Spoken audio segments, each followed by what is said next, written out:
നമ്മൾ നമ്മുടെ ജീവിതത്തിൽ ഉടമ്പടി എന്താണ് നിർവഹിക്കുന്നത്?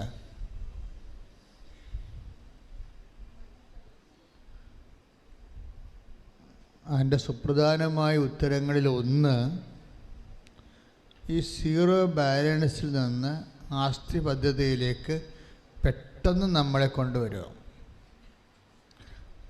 ആധ്യാത്മികമായ പല പരിചരണങ്ങളുടെയും ആത്യന്തികമായ ലക്ഷ്യം നമുക്ക് ആധ്യാത്മികമായ ആസ്തി ഭദ്രത ഉണ്ടാക്കുന്നത് തന്നെയാണ്. പക്ഷേ ഉടമ്പടിയിൽ വരുമ്പോൾ ഇതിൻ്റെ ഫോർമുല പെർഫെക്ഷൻ ആയത് കാരണം ഇത് പെട്ടെന്ന് സുനിശ്ചിതമായിരിക്കും, സമയബന്ധിതമായിരിക്കും.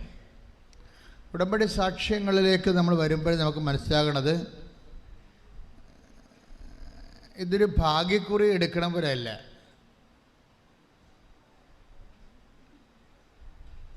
ഇന്ന് വെളുപ്പിന് ഞാൻ വല്ലാത്ത ഒരു കാഴ്ച കണ്ടു. നമ്മുടെ കുവൈറ്റിലെ ധ്യാനം കഴിഞ്ഞ് ഞാൻ ഇന്ന് വെളുപ്പിന് ഒരു 3:30 മണിയായി ഞങ്ങൾ വിമാനത്താവളത്തിൽ വന്നപ്പോൾ ആദ്യമേ ഞങ്ങൾ വന്ന് അവിടെ ഇറങ്ങിയപ്പോൾ തന്നെ ഒരു മനുഷ്യൻ ലോട്ടറി ടിക്കറ്റും കൊണ്ട് വന്നു. കേരളത്തിൻ്റെ അവസ്ഥ എന്ന് പറയുന്നത് ഭയങ്കര അവസ്ഥയാണ്. ഇതൊരു വലിയ വ്യവസായമായ രീതിയിൽ മാറുന്നു. അത്രയും ദാരിദ്ര്യമായി നമ്മളിപ്പോൾ. ഇക്കോണമി അറിയാവുന്നവർക്കറിയാം. വളരെ ഈ നെല്ലിപ്പല കണ്ടുപോകുന്ന കാലത്താണ് ജനങ്ങൾ ഒരു തൊഴിലും അറിയാൻ പാടില്ലാതെ അവസാനം ഒരു ഭാഗ്യത്തിൽ മാത്രം ആശ്രയിച്ചുകൊണ്ട് ജീവിക്കുന്ന ഒരവസ്ഥയെന്ന് പറയുന്നത് നിസ്സാരമായ അവസ്ഥയല്ല. ഞാൻ ആ കാഴ്ച അവിടെ കണ്ടപ്പോഴെനിക്ക് വിഷമം തോന്നി. നമ്മളിതിനെ എല്ലാത്തിനെയും അതിജീവിച്ച് നമ്മുടെ നാട് ഉണർന്നു വരുമെന്ന് നമുക്കറിയാം. നമ്മുടെ നാടിനെ സമർപ്പിച്ചുകൊണ്ട് കൈകൾ ഉയർത്തിക്കൊണ്ട് പ്രാർത്ഥിക്കട്ടെ, സ്തുതിക്കട്ടെ. ഞങ്ങളുടെ സാമ്പത്തിക വ്യവസ്ഥയെ പ്രത്യേകമായിട്ട് സമർപ്പിച്ച് പ്രാർത്ഥിക്കുന്നു. കേരളത്തെ സമർപ്പിച്ച് പ്രാർത്ഥിക്കുന്നു. നീ ഇടപെടണമേ. ഞാൻ പറഞ്ഞു വരുന്നത്, ഉടമ്പടി എടുക്കുമ്പോൾ ചിലർക്ക് എങ്ങാനും ബിരിയാണി കൊടുത്താലോ എന്നും പറഞ്ഞുകൊണ്ട് സിനിമാക്കാരൻ്റെ കോമഡിയില്ലേ, എങ്ങാനും ബിരിയാണി പഠിക്കെ കൊടുത്താലോ എന്ന് വിചാരിച്ചുകൊണ്ട് ആൾക്കാരെ ഉടമ്പടി എടുക്കുന്ന ആൾക്കാരുണ്ട്. അതെന്താ പറയണ കാര്യത്തിലേ, ഈ ദിവസങ്ങളിലെ കുവൈറ്റ് ധ്യാനം തന്നെ ആണ് എൻ്റെ മനസ്സിലുള്ളത്. അപ്പോൾ ഞാൻ അവിടെ ഒരു ലേഡിയെ കണ്ടത്, 2 പേരെ കൗൺസിലിംഗ്, രാവിലെ പകൽ കൗൺസിലിംഗും രാത്രി ധ്യാനമായിരുന്നു. രാത്രി 6 മണിക്ക് ധ്യാനം, പകൽ 9 മണി തൊട്ട് വൈകുന്നേരം വരെ കൗൺസിലിംഗ് നടത്തും. ഞാനൊരു 1 മണിയാകുമ്പോൾ അവസാനിപ്പിക്കും. എനിക്ക് പ്രൈവറ്റായിട്ട് പ്രാർത്ഥിക്കേണ്ടത് കാരണം ബിജു മാസ്റ്റർ കണ്ടിന്യൂ ചെയ്യും. അപ്പോൾ എൻ്റെ ടേബിളിൽ വന്ന ഒരു കേസ്, 2 കേസിൽ ഒരു കേസ്, ഒരു മോള് വന്ന് എൻ്റെ അടുത്ത് പറഞ്ഞത്, അച്ഛാ എനിക്കൊരു പ്രാർത്ഥനയുണ്ട്. എന്താണ്? ഈ എൻ്റെ വീട്ടിൽ ബാപ്പ കൂടി ഈശോനെ സ്വീകരിക്കണം. അതിനാണ് അവൾ ധ്യാനം കൂടുന്നത്. കോയമ്പത്തൂരുകാരിയാണ്, രാമനാഥപുരത്തുള്ള സഹോദരിയാണ്. അധികം വയസ്സൊന്നുമില്ല, 10-22 വയസ്സേ ഉള്ളൂ. അപ്പോൾ ആൾ ധ്യാനം കൂടുകയാണ്. എന്തിനാണ് ധ്യാനം കൂടുന്നത്? എല്ലാവരും അവർ ഈശോനെ സ്വീകരിച്ച്, ബാപ്പ കൂടി ഈശോനെ സ്വീകരിക്കാൻ വേണ്ടി. അതാണ് അവരുടെ ആസ്തി ഭദ്രത എന്ന് പറയും. അപ്പോൾ അത് അവർ ഇപ്പം എനിക്ക് ശരിക്കും പറഞ്ഞാലേ എനിക്ക് ഭയങ്കരമായ ഒരു അഭിമാനം തോന്നി. കാര്യം നമ്മളിങ്ങനെ കഷ്ടപ്പെടുന്നുണ്ടെങ്കിലും ദൈവത്തെ അന്വേഷിക്കുന്ന, വേറെ ഒന്നിനും വേണ്ടിയല്ലാതെ, ക്യാഷ് ആൻഡ് കൈൻഡിന് വേണ്ടി അല്ലാതെ, നിത്യരക്ഷയ്ക്ക് വേണ്ടി മാത്രം യേശുവിനെ അന്വേഷിക്കുന്ന ഒരു സമൂഹം ഇവിടെ ഉണ്ടല്ലോ. അത് കഴിഞ്ഞപ്പോൾ വേറെ ലേഡി വന്ന, അവരുടെ പ്രശ്നം, അവർക്ക് 12 കൊല്ലമായിട്ട് കുഞ്ഞുങ്ങളില്ല. 12 കുഞ്ഞുങ്ങളില്ല. അപ്പോൾ ഞാൻ എടുത്ത വായിക്കും ചോദിച്ചു, നിങ്ങൾ ഉടമ്പടി എടുത്തതാണ്? 2019 ഉടമ്പടി എടുത്തതാണ്. ഒരു ഉടമ്പടി എപ്പോഴാണ് നിങ്ങൾ ഉടമ്പടി അവസാനിപ്പിച്ചത്? അവർ ഉടമ്പടി എപ്പോഴാണ് അവസാനിപ്പിച്ചതെന്ന് അറിയത്തില്ല. ഇപ്പോഴൊക്കെ ഈ ഉറക്കപ്പിച്ച് പോലെ ഇടയ്ക്ക് പ്രത്യക്ഷയുടെ പ്രാർത്ഥന ചെല്ലും അവർ. ഉടമ്പടി എപ്പോഴാണ് അവസാനിപ്പിച്ചതെന്ന് അറിയത്തില്ല അവർക്ക്. ഉറക്കപ്പിച്ച് പോലെ വല്ലപ്പോഴുമൊക്കെ ഈ പ്രത്യക്ഷയുടെ പ്രാർത്ഥന എടുത്ത് വെച്ച് ചെല്ലും. അപ്പം അങ്ങനെ ഗതികെട്ട അവസ്ഥയിലേക്ക് അവർ പോവുകയാണ്. ഈ രണ്ട് കക്ഷികളെ കണ്ടില്ലേ? നിങ്ങളിത് എവിടെയാണ് നിൽക്കണമെന്ന് നോക്കണം. ഈ കൂട്ടത്തിൽ നിങ്ങൾ എവിടെയാണ് നിൽക്കണമെന്ന് നോക്കണം. അതായത് ആ രണ്ടാമത് പറയുന്ന ആളില്ലേ, അവർക്ക് എന്താ സംഭവിച്ചത്? അവർ ഉടമ്പടി എടുത്തപ്പോൾ തന്നെ അവർക്ക് മനസ്സിലുണ്ട് ഉടമ്പടി എടുത്തുകൊണ്ടൊന്നും കുട്ടികളുണ്ടാകത്തില്ലെന്ന്. അതാണ് അവർ ഉടമ്പടി ഉടപ്പിയത്. ഉടമ്പടി എടുത്തുകൊണ്ടൊന്നും കുട്ടികളുണ്ടാകാൻ പോണില്ല എന്ന്. അപ്പോൾ അവർക്ക് വിശ്വാസമില്ലാതെ ആരെങ്കിലുമൊക്കെ ഈ സാക്ഷ്യങ്ങളൊക്കെ പറയുമ്പോൾ അത് കേട്ടിട്ട് ദൈവത്തിന് പണി കൊടുക്കാൻ വേണ്ടി ഉടമ്പടി എടുക്കുന്ന ആൾക്കാരുണ്ട്. നിങ്ങൾ അങ്ങനെ വല്ലതും ആണെങ്കിലേ നിങ്ങളെ ഇത് കറക്റ്റ് ചെയ്യണം. ഇത് ഇപ്പോൾ ഇന്ന് ഞങ്ങളെ അച്ഛനും ജോമളൊക്കെ ആയിട്ടിരുന്ന് പ്രാർത്ഥിച്ചുകൊണ്ടിരിക്കുന്ന സമയത്ത് അവരൊരു സാക്ഷ്യം എടുത്ത് എനിക്ക് തന്നു. അവർ എന്നെ പേര് അവരുടെ ഡൽഹിയിൽ നിന്ന് ആൻ ജോർജ് എന്ന് പറഞ്ഞു. അപ്പോൾ അവരുടെ സാക്ഷ്യത്തിൽ അവർക്കിതുപോലെ മക്കളില്ലാത്ത കേസാണ്. പക്ഷേ അവരാദ്യം കണ്ട അടയാളം ഈ ഉടമ്പടിയുടെ ഉപ്പ് ഇട്ടിട്ട് പൂക്കാത്ത മരങ്ങൾ പൂക്കുന്ന ഒരു സാക്ഷ്യമാണ് അവർ കണ്ടത്. പക്ഷെ അതേസമയം തന്നെ അതുപോലെ വിശ്വസിച്ച് അവർ 5 കൊല്ലം മക്കളില്ലാത്തവർ പ്രഗ്നൻ്റായി. പക്ഷേ ഇത് വിഷയം എന്ന് പറയണത്, അപ്പോൾ അവർ മാതാവിനോട് ചോദിച്ചു ഇത് ആര് വഴിയാണ്? കാര്യം അവർ ഒത്തിരി പ്രാർത്ഥനയ്ക്ക് നടക്കുന്ന ആളാണ്, പലതരത്തിലുള്ള പ്രാർത്ഥന ഈ വിഷയത്തിൽ എടുത്തിട്ടുണ്ട്. അപ്പോൾ അവർക്ക് ആ കുഞ്ഞിനെ സ്വപ്നം കാണിച്ച് കൃപാസനം മാതാവിനെ. പക്ഷേ കുഞ്ഞിന് കൃപാസനം മാതാവിനെ അറിയത്തില്ല, അത് വേറെ കുഞ്ഞാണത്. കുഞ്ഞിന് കൃപാസനം മാതാവിനെ അറിയത്തില്ല. പക്ഷേ ആ കുഞ്ഞിനെ കൃപാസനം മാതാവിനെ കാണിച്ചപ്പോൾ അവൾ തിരിച്ചറിഞ്ഞ്, നമ്മൾ പരിടം എന്ന് പറഞ്ഞാൽ തിരിച്ചറിഞ്ഞ്. ഞാൻ എന്തെങ്കിലും പറഞ്ഞത്, നിങ്ങൾ ഈ സാക്ഷ്യങ്ങൾ കേൾക്കുമ്പോൾ നിങ്ങൾക്ക് തോന്നണം ചിലർ നല്ല ആസ്തിയോടുകൂടി വന്നാണ് ഉടമ്പടി എടുക്കുന്നത്, ചിലർ ഒരു ആസ്തിയും 0 ബാലൻസിൽ വന്ന ഉടമ്പടി എടുക്കുന്നത്. ഒക്കട്ടെ കിട്ടിയാൽ കൂട്ടിയെന്നൊക്കെ ഞാൻ പറയത്തില്ല ഇടയ്ക്ക്. അതുപോലെ അത് അബദ്ധമാണ് ശരിക്കും. എന്താ പ്രശ്നം? നമ്മൾ 0 ബാലൻസിൽ നമുക്ക് ഉടമ്പടി എടുക്കാൻ പറ്റത്തില്ല. ഇപ്പം നിങ്ങൾക്ക് അറിയാവുന്ന അഭ്യാസം കരച്ചിലാണെന്ന് വിചാരിച്ചോ, നന്നായിട്ട് വെടിപ്പായിട്ട് കരയാനറിയാം, പക്ഷേ ഉടമ്പടി വിജയിക്കത്തില്ല. കരഞ്ഞത് കൊണ്ട് ഉടമ്പടി വിജയിക്കത്തില്ല. അപ്പോൾ അതൊക്കെ ശരിക്കും ആത്മാർത്ഥമായിട്ട് കരയാനറിയാം, പ്രൊഫഷണലായിട്ട് കരയാനറിയാം. ചില പെണ്ണുങ്ങളുണ്ടല്ലോ, നമ്മൾ എന്നെ കാണുമ്പോൾ തന്നെ നിലവിളിക്കാൻ തുടങ്ങും. കുഴപ്പമില്ല, ഞാൻ തട്ടിയിട്ട് കാര്യം പറയുമ്പോൾ അപ്പോൾ അതുതന്നെ അവർ ഗിയർ ചേഞ്ച് ചെയ്ത് ഒക്കെ ആയിട്ട് കാര്യം പറയും. അപ്പോൾ ആ കരച്ചിലെന്ന് പറയുന്നത് അവരുടെ അതിൻ്റെ അകത്ത് ഉള്ളതാണ്. ആ പ്രൊഫഷണലായിട്ട് കരയുന്ന ആളാണ്. എന്ത് വിഷയം ഉണ്ടെങ്കിലും ആദ്യം കരഞ്ഞേ തുടങ്ങത്തുള്ളൂ. അപ്പം ഇങ്ങനെയുള്ള ഈ അഭ്യാസങ്ങൾ കരച്ചിൽ കൊണ്ട്, ഇപ്പം നിങ്ങൾക്ക് ദൈവതിരുസന്നിധി കരഞ്ഞത് കൊണ്ട് പ്രത്യേകിച്ച് കഥയൊന്നുമില്ല. എങ്കിലും നമ്മുടെ ഒരു ആസ്തി ഉണ്ടാകണം. കരച്ചിലൊരു ആസ്തിയല്ല. ചില ആൾക്കാർക്ക് ഇവിടെ വന്നിട്ട് ഈ വെളുപ്പിനൊക്കെ 4 മണിക്ക് കിടന്ന് മാതാവേ എന്നൊക്കെ പറഞ്ഞ് കരയണ കേൾക്കുക. അപ്പോൾ എനിക്ക് ചിരി വരും. എന്താ കാര്യം? കയ്യിരിപ്പ് എന്നൊക്കെ പറയണത് ഭയങ്കര കോടാലിയായിരിക്കും കയ്യിരിക്കണത്, പക്ഷെ കരച്ചിലിന് യാതൊരു പഞ്ഞവും ഉണ്ടാകത്തില്ല. ഇയാളെ കൗൺസിൽ ചെയ്ത് കഴിയുമ്പോൾ മാത്രമല്ലേ വിവരം അറിയത്തുള്ളൂ. ഇയാളെ കൗൺസിൽ ചെയ്ത് കഴിയുമ്പോൾ അനുരഞ്ജനം എങ്ങനെയാണ്, ഭർത്താവിനോട് എങ്ങനെയാണ് പെരുമാറണത്, മക്കളോട് എങ്ങനെ പെരുമാറണത്, അയൽവാസിയോട് എങ്ങനെ പെരുമാറണത്, നാട്ടിനോട് എങ്ങനെ പെരുമാറണത്, അവിടെ എല്ലാം ദൈവസ്നേഹം ഇല്ലേ, ഇവരുടെ ഗുണ്ടായിസമാണ് നടക്കുന്നത്. കാര്യം കൗൺസിൽ ചെയ്താൽ മാത്രമേ ഇവർക്ക് ഈ അനുഗ്രഹം കിട്ടുവാൻ സാധ്യത ഉണ്ടോ ഇല്ലയോ എന്ന് അറിയാൻ പറ്റത്തുള്ളൂ. കരയുന്നതിന് യാതൊരു പഞ്ഞുമില്ല. നിങ്ങൾക്കറിയാമല്ലോ ബൈബിളിൻ്റെ ഒരു രീതി, ഒരേ സ്റ്റാറ്റസുള്ള 2 പേര് ബൈബിളിൽ അവതരിപ്പിക്കും. അവർക്ക് ഒരേ സ്റ്റാറ്റസാണ്, രണ്ടും നോൺ ജ്യൂസാണ്. അവർ യഹൂദരല്ലാത്തവരാണ്, ക്രിസ്തുവിൻ്റെ അടുത്ത് വിജാതീയരാണ് 2 പേരും. അപ്പം ശതാധിപനും ഒരു വിജാതീയനാണ്, ശതാധിപൻ ഒരു വിജാതീയനാണ്, റോമൻ പടയാളിയാണ്. പിന്നെ വേറെ ഒരു ദേശക്കാരി, കാനങ്കാരി, അവരും യഹൂദയല്ല, അവരും വിജാതീയ സ്ത്രീയാണ്. അപ്പോൾ 2 വിജാതീയർ കർത്താവിൻ്റെ അടുത്ത് വരുന്ന ബൈബിൾ വാക്യങ്ങളിൽ നമ്മൾ അപ്പോൾ ഒരു സ്ത്രീയെ നോക്കിയ 15:23 വായിച്ച മത്തായിയുടെ സുവിശേഷം. മത്തായി സ്ത്രീ 15:23. എന്നാൽ അവൻ ഒരു വാക്ക് പോലും ഉത്തരം പറഞ്ഞില്ല. കണ്ടേ, ഇതിൻ്റെ പ്രശ്നം വെച്ച് കഴിഞ്ഞാൽ അതിനുശേഷം 15 ഇതാണ്ട കാനംകാരി കർത്താവിൻ്റെ അടുത്ത് വന്ന് അവരുടെ മകളെ പിശാച് ബാധിച്ചെന്ന് പറയുന്നത് നമ്മൾ എപ്പോഴും കേൾക്കണ ഒരു ഭാഗമാണ്. ഈ ബൈബിളിന് ഒരു പ്രശ്നമുള്ളത് മദർ വേർഡെന്ന് പറയും. ബൈബിളിൽ കുറേ തരം വാക്കുകളുണ്ട്. മദർ വേർഡെന്ന് വെച്ചാൽ അമ്മ വചനങ്ങൾ ഇങ്ങനെ പ്രസവിച്ചുകൊണ്ടേയിരിക്കും.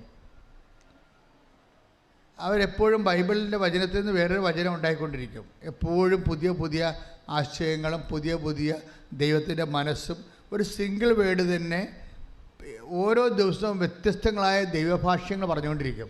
അത് മദർ വേർഡെന്ന് പറയണത്. അതുപോലെ ഒരു മദർ വേർഡാണിത്. ഇത് ഇന്ന് വായിക്കണതല്ല നാളെ പറയാൻ പോണത്. നാളെ പറയണ ഇത് തന്നെ ആയിരിക്കും, പാസേജ് ഇതായിരിക്കും, പറയണത് വേറൊരു കാര്യമാണ്. അതിന് മദർ വേർഡെന്ന് പറയും. ഇനി ഒക്കൾട്ട് വേർഡുണ്ട്. അത് നിഗൂഢവചനങ്ങൾ, ദൈവികമായ സത്യങ്ങൾ ഗൂഢമായിട്ട് വെച്ചിട്ട് ഗൂഢവചനങ്ങളുണ്ട്. ഇങ്ങനെ ഓരോ വ്യത്യസ്ത. അപ്പോൾ ഇതിൻ്റെ ഇതൊരു മദർ വേർഡാണ്. ഇനി കീ വേർഡുണ്ട്, താക്കോൽ വചനങ്ങൾ. ചില ഒരു വലിയ ആശയ പ്രപഞ്ചം തന്നെ ഓപ്പൺ ചെയ്ത് കിട്ടും ഒറ്റ ഒരു വാക്കിൻ്റെ കീ കിട്ടിക്കഴിഞ്ഞാൽ. ഇങ്ങനെ വചനത്തിൻ്റെ ഗ്രേഡ് വ്യത്യസ്തമുണ്ട് ഒത്തിരി. ഇപ്പം ഇതൊരു മദർ വേർഡാണ്.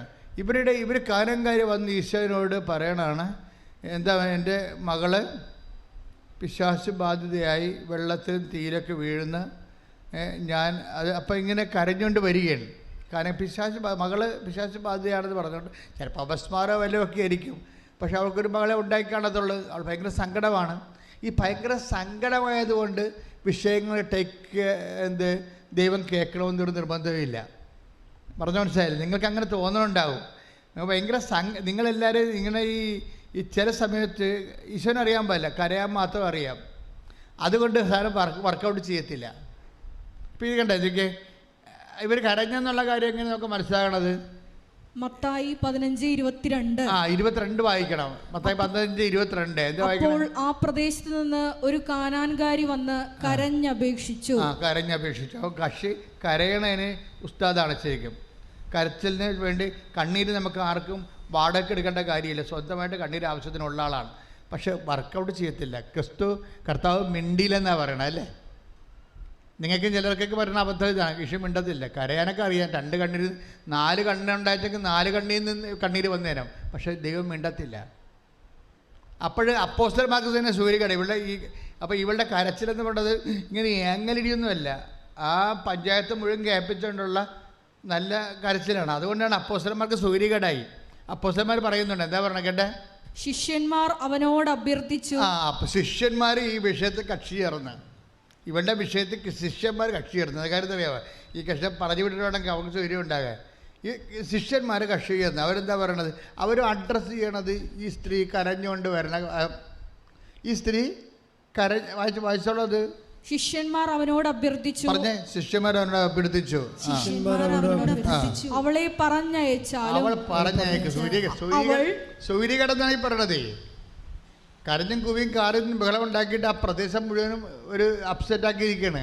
സൂര്യകടാണ് ഈ പണ്ടാരത്തിനെ പറഞ്ഞുവിടാൻ പറഞ്ഞ അത് ആ രീതിയിലാണ് പറയും. ഇവരെ പറഞ്ഞയക്കൂ. അവളോട് സ്നേഹം ഉണ്ടായിട്ടല്ല, നിലവിളിയുടെ അഭ്യാസം കാരണം അവർക്ക് സൂര്യകട ഉണ്ടാക്കണം. അവൾ പറഞ്ഞയക്കൂ. എന്താണ്? അവൾ നമ്മുടെ പിന്നാലെ വന്ന് നിലവിളിക്കുന്നല്ലോ. അവൾ നമ്മുടെ പിന്നാലെ വന്ന് ഒന്ന് പറഞ്ഞേ. അവൾ നമ്മുടെ പിന്നാലെ വന്ന് നിലവിളിക്കുന്നല്ലോ. പിന്നാലെ വന്നാലും മുന്നാലെ വന്ന് നിലവിളിച്ചാലും കഥയൊന്നും ഇല്ലെന്നാണ് ഈശോ പറയണത്. കരയണ ഒരു മുമ്പിൽ വന്ന് കരഞ്ഞാലും പുറകിൽ വന്ന് കരഞ്ഞാലും കഥയില്ല. എന്താ കാര്യം? ആസ്തി ചോദിക്കാം. ദൈവദിവസത്തിന് വരുമ്പോൾ ആസ്തി വെക്കാൻ പറയും. നിങ്ങളുടെ യോഗ്യത എന്താണെന്ന് പറയാൻ പറയും. അതുകൊണ്ട് ഈശോ നിനക്ക് മെറിറ്റ് ഇല്ല എന്ന് പറയും. നമുക്കറിയാലോ, ഉടമ്പടി എന്താ പറയണത്? Not by merit but by grace. യോഗ്യതയില്ല, യോഗ്യതയാണ് അഡ്രസ്സ് ചെയ്യണം. അവിടെ നിനക്ക് യോഗ്യതയില്ലെന്ന് പറയും.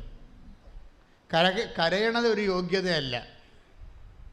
മനസ്സിലായില്ലേ? നമ്മൾ വളരെ കൃത്യമായിട്ട്, ഞാനിങ്ങനെ സിമ്പിളായിട്ട് പറയണത് നിങ്ങൾക്ക് കൃത്യമായിട്ട് മനസ്സിലാക്കാൻ വേണ്ടിയാണ്. കരച്ചിൽ ഒരു യോഗ്യതയല്ല. യോഗ്യതയില്ലെന്ന് പറയുന്നതിന് പകരം ഈശോ എന്താ പറയണത്? അവൻ മറുപടി പറഞ്ഞു, ഇസ്രായേലിൽ നിന്ന് നഷ്ടപ്പെട്ടു പോയ ആടുകളുടെ അടുക്കലേക്കാണ് ഞാൻ അയക്കപ്പെട്ടിരിക്കണത് ഇവളുടെ കാര്യം പരിഹരിക്കാൻ വേണ്ടി വന്നതല്ലെന്ന്. ക്ലിയർ അല്ലേ? ഇവളുടെ ഈ കരച്ചിലിൻ്റെ പ്രശ്നം പരിഹരിക്കാൻ വന്ന ആളല്ലെന്നാണ് പറയണത്. മനസ്സിലായില്ലേ? ഇപ്പം കരഞ്ഞത് കൊണ്ട് കാര്യം നടക്കാത്തില്ലെന്ന് മനസ്സിലായില്ലേ? ഇപ്പം ഇസ്രായേൽ നഷ്ടപ്പെട്ടു പോയ ദൈവത്തിൻ്റെ തിരഞ്ഞെടുക്കപ്പെട്ട കൂട്ടത്തിൽ നിന്ന് അവിടുന്ന് വഴിതെറ്റിപ്പോയ അവിശുദ്ധിയിലേക്ക് പോയ ആൾക്കാരുടെ അടുത്തിലേക്ക് ഞാൻ വന്നിരിക്കണത് ഈ കേസ് എടുക്കാമെന്നതല്ല. ഇങ്ങനെ ഓരോ വിഷയത്തിൽ വന്ന് കരഞ്ഞാൽ ആ വിഷയത്തിൻ്റെ ആ കരയണ വിഷയത്തിന് അഡ്രസ്സ് ചെയ്യാമെന്ന ആളല്ലെന്ന്.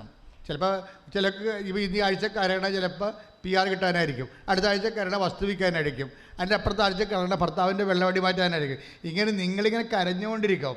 ഈ കരയുന്ന സംഭവത്തിൻ്റെ വിഷയത്തിനെ കൈകാര്യം ചെയ്യാൻ വന്ന ആളല്ല ഞാനെന്ന് പറഞ്ഞ് മനസ്സിലായില്ലേ? വളരെ വെടിപ്പായിട്ടാണ് സംസാരിക്കണത്. എന്നുവെച്ചാൽ അതായത് ഇസ്രായേൽ വംശം എന്ന് പറഞ്ഞേ ഇസ്രായേൽ ഭവനത്തിലെ നഷ്ടപ്പെട്ടു പോയ അതായത് വിശ്വാസം ഒരിക്കൽ ഉണ്ടായിരുന്ന ആൾക്കാരാണ്.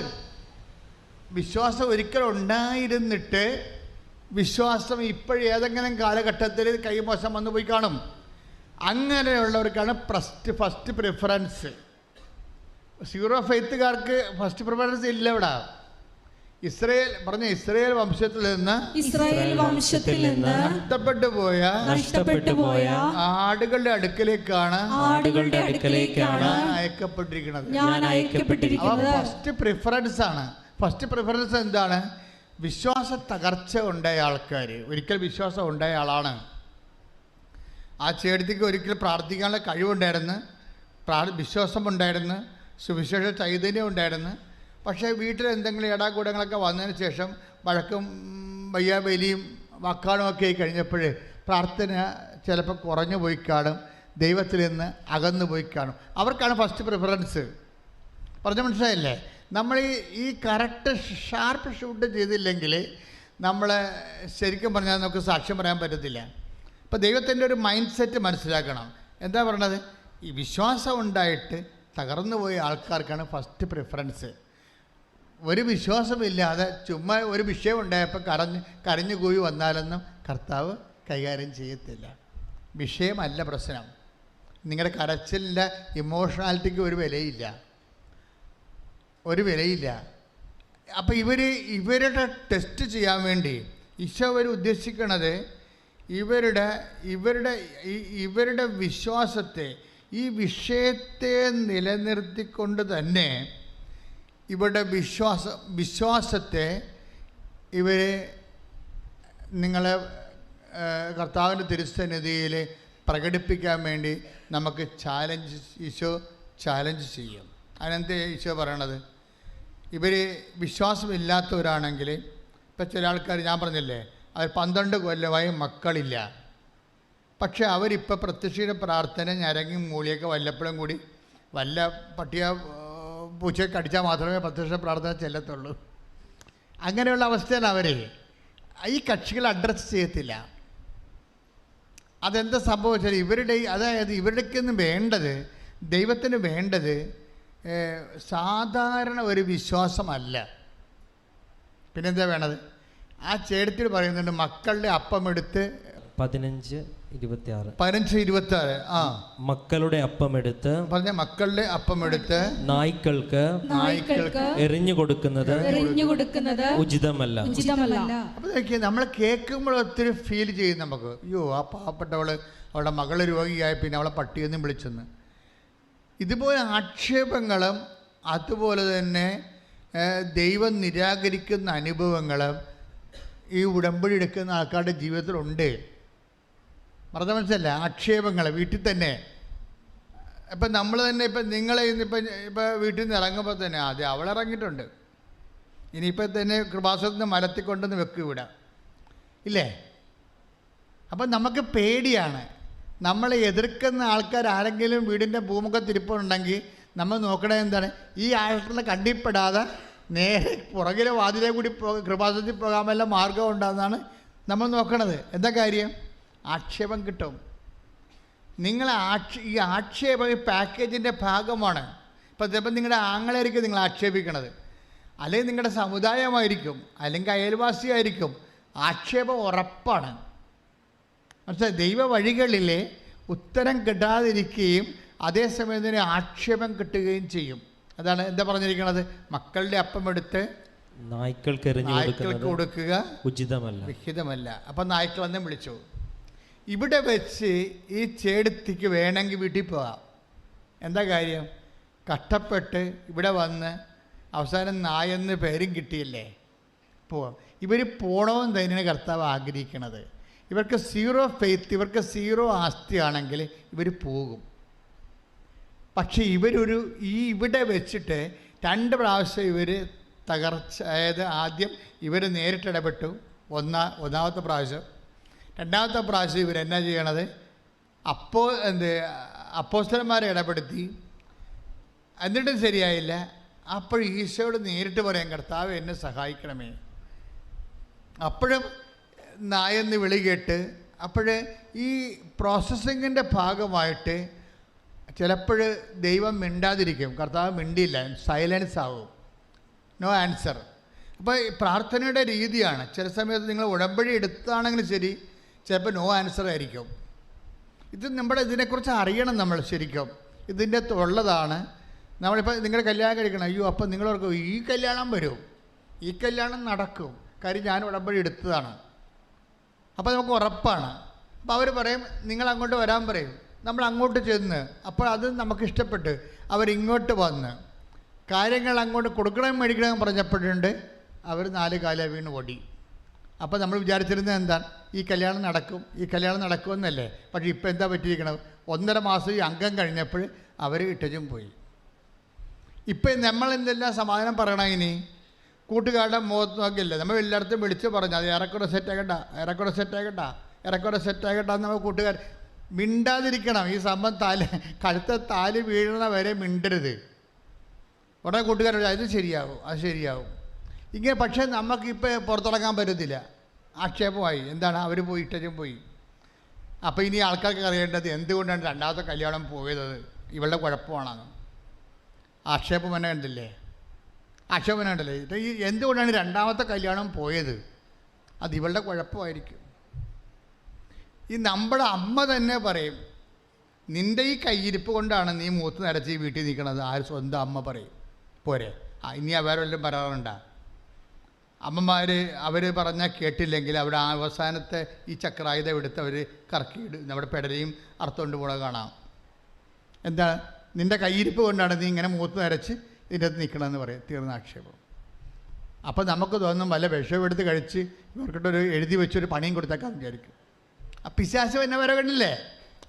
ഇപ്പം നമ്മളെ വീട്ടിൽ അമ്മ തന്നെ ഇങ്ങനെ പറഞ്ഞില്ലേ, ഇനിയിപ്പോൾ ആരാ പറയാനിരിക്കണത്? അകപ്പാടൊരു ആസ്തി, ഒരു സന്ധിപ്പ് കിട്ടുന്ന അമ്മ എടുക്കുന്നതാണ്. അമ്മക്ക് സൗകര്യം കയറിയപ്പോൾ പിശാച് കയറിയപ്പോൾ അമ്മ പറയണം, നിൻ്റെ കയ്യിരിപ്പോണ്ടാണ് വെറുതെ വീട്ടിൽ മുത്ത് നരച്ച് നിൽക്കണം എന്ന് പറയണം. അപ്പോൾ ഇനിയിപ്പോൾ നമുക്ക് ഒന്നുമില്ല, ഒരിടയും ഇല്ല. ആക്ഷേപങ്ങൾ എന്നെ വഴികണ്ടില്ലേ. ഇവിടെയാണ് നമ്മൾ ശരിക്കും ഇങ്ങനെ ഇത് ഈ ഫേസിലേക്ക് വരുമ്പോൾ, അതായത് എക്സ്ട്രാക്ഷൻ എന്ന് പറഞ്ഞ ഒരു സംഭവം ഉണ്ട് ഇതിനകത്ത്. അതായത് നമ്മൾ ഈ ഒരു സെറ്റപ്പിലേക്ക് വരുമ്പോൾ ഈ ചേർത്ത് പറഞ്ഞതല്ല, ചേർത്ത് വെള്ളം അടിച്ച് കെട്ടി തൂങ്ങാനൊന്നും പോണില്ല. അവർ ഭയങ്കര വില്ലത്തിയാണ്. ആദ്യം കരഞ്ഞെന്ന് പറഞ്ഞ കാര്യം ശരിയാ, പക്ഷെ ഇപ്പോൾ അവർ ഒരു വിടാനുള്ള ഭാവമില്ല. അവരിപ്പോൾ എന്താ പറയണത്, കർത്താവേ നീ എന്നെ നായെന്ന് വിളിച്ചില്ലേ, അതിന് കുഴപ്പമില്ല, ശരിയാ, ഞാൻ നായ തന്നെയാണ്. പക്ഷേ നായ്ക്കുട്ടികളും യജമാനന്മാരുടെ മേശയിൽ നിന്ന് വീഴുന്ന അപ്പക്കഷ്ണങ്ങൾ തിന്നാറുണ്ടല്ലോ. Praise the Lord. അതാണ് ഈശോ ഉദ്ദേശിച്ചത്. എന്താ വെച്ചാൽ ഇവക്ക് പണ്ട് കരച്ചിൽ മാത്രമേ ഉള്ളൂ. ആ കരച്ചിലിന് വാല്യൂ ഇല്ല, വിശ്വാസമില്ല. അതിൻ്റെ അകത്ത് ഇമോഷൻ മാത്രമേ ഉള്ളൂ, അതിൻ്റെ അകത്ത് വിശ്വാസം ഇല്ല. പക്ഷേ ഇപ്പം സഹനത്തോടുകൂടി സഹനം ഉണ്ടായിട്ടും ഇവൾ വിശ്വസിക്കുകയാണ് തിരിച്ച്. അതിന് ഈശോ വിളിക്കുന്ന പേരെന്താണ്? Oh woman, your faith is great. എന്താണ്? നിൻ്റെ വിശ്വാസം വലുതാണ്. അപ്പോൾ വലിയ വിശ്വാസം എക്സ്പ്രസ് ചെയ്യാൻ വേണ്ടിയാണ് ഈ അപമാനത്തിലൂടെ പോണത്. മനസ്സിലായില്ലേ? നീ ഒരു അപമാനത്തിലൂടെയാണ് ഇപ്പോൾ പോണത്. വീട്, ജോലി, വിവാഹം, ശമ്പളം, നീ ഒരു അപമാനത്തിലൂടെയാണ് പോണതെങ്കിൽ അതിൻ്റെ അർത്ഥം നീ മനസ്സിടിഞ്ഞ് പ്രാർത്ഥനയില്ലാത്ത ഈ ഞാൻ അവിടെ വെച്ച് കുവൈറ്റ് വെച്ച് കണ്ട ചേച്ചിയെ പോലെ വരാനല്ല. ഈ അപമാനത്തിൽ നിന്നുകൊണ്ട് പോലും നീ വിശ്വാസം ഏറ്റു പറയണം.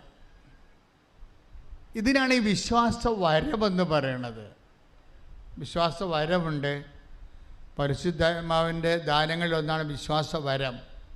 വിശ്വാസ വരമെന്ന് പറയണത് നല്ല ക്ലേശകാലങ്ങളിൽ സർവൈവ് ചെയ്യുന്ന സർവൈവ്ഡ് ഫെയ്ത്താണ് ഈ വിശ്വാസ വരമെന്ന് പറയണത്. സാധാരണ വിശ്വാസം വെയിൽ കൊള്ളുമ്പോൾ അങ്ങ് വെണ്ണ പോലെ ഉരുകിപ്പോകും.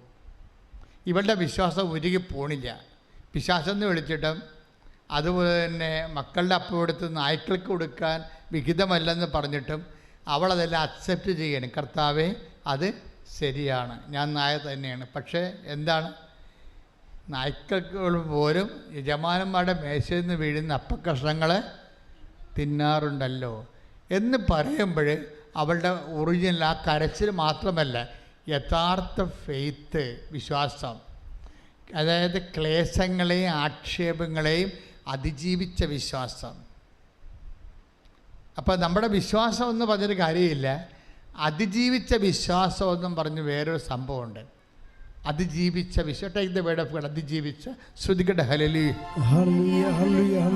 പത്രോസിൻ്റെ ലേഖനമാണ് അഗ്നി പരീക്ഷകളെ അതിജീവിച്ച വിശ്വാസം. Take the word of God. ശ്രുതികട ഹല്ലേലൂയ. യേശുവേ നന്ദി. ഹല്ലേലൂയ ഹല്ലേലൂയ ഹല്ലേലൂയ. യേശുവേ സ്തുതി. ഹല്ലേലൂയ ഹല്ലേലൂയ ഹല്ലേലൂയ ഹല്ലേലൂയ. 1 പത്രോസ് 1:7. 1 പത്രോസ് 1:7. അഗ്നിശോധനയെ അതിജീവിക്കുന്ന, എന്ന് പറഞ്ഞേ, അഗ്നിശോധനയെ അതിജീവിക്കുന്ന നശ്വരമായ സ്വർണത്തേക്കാൾ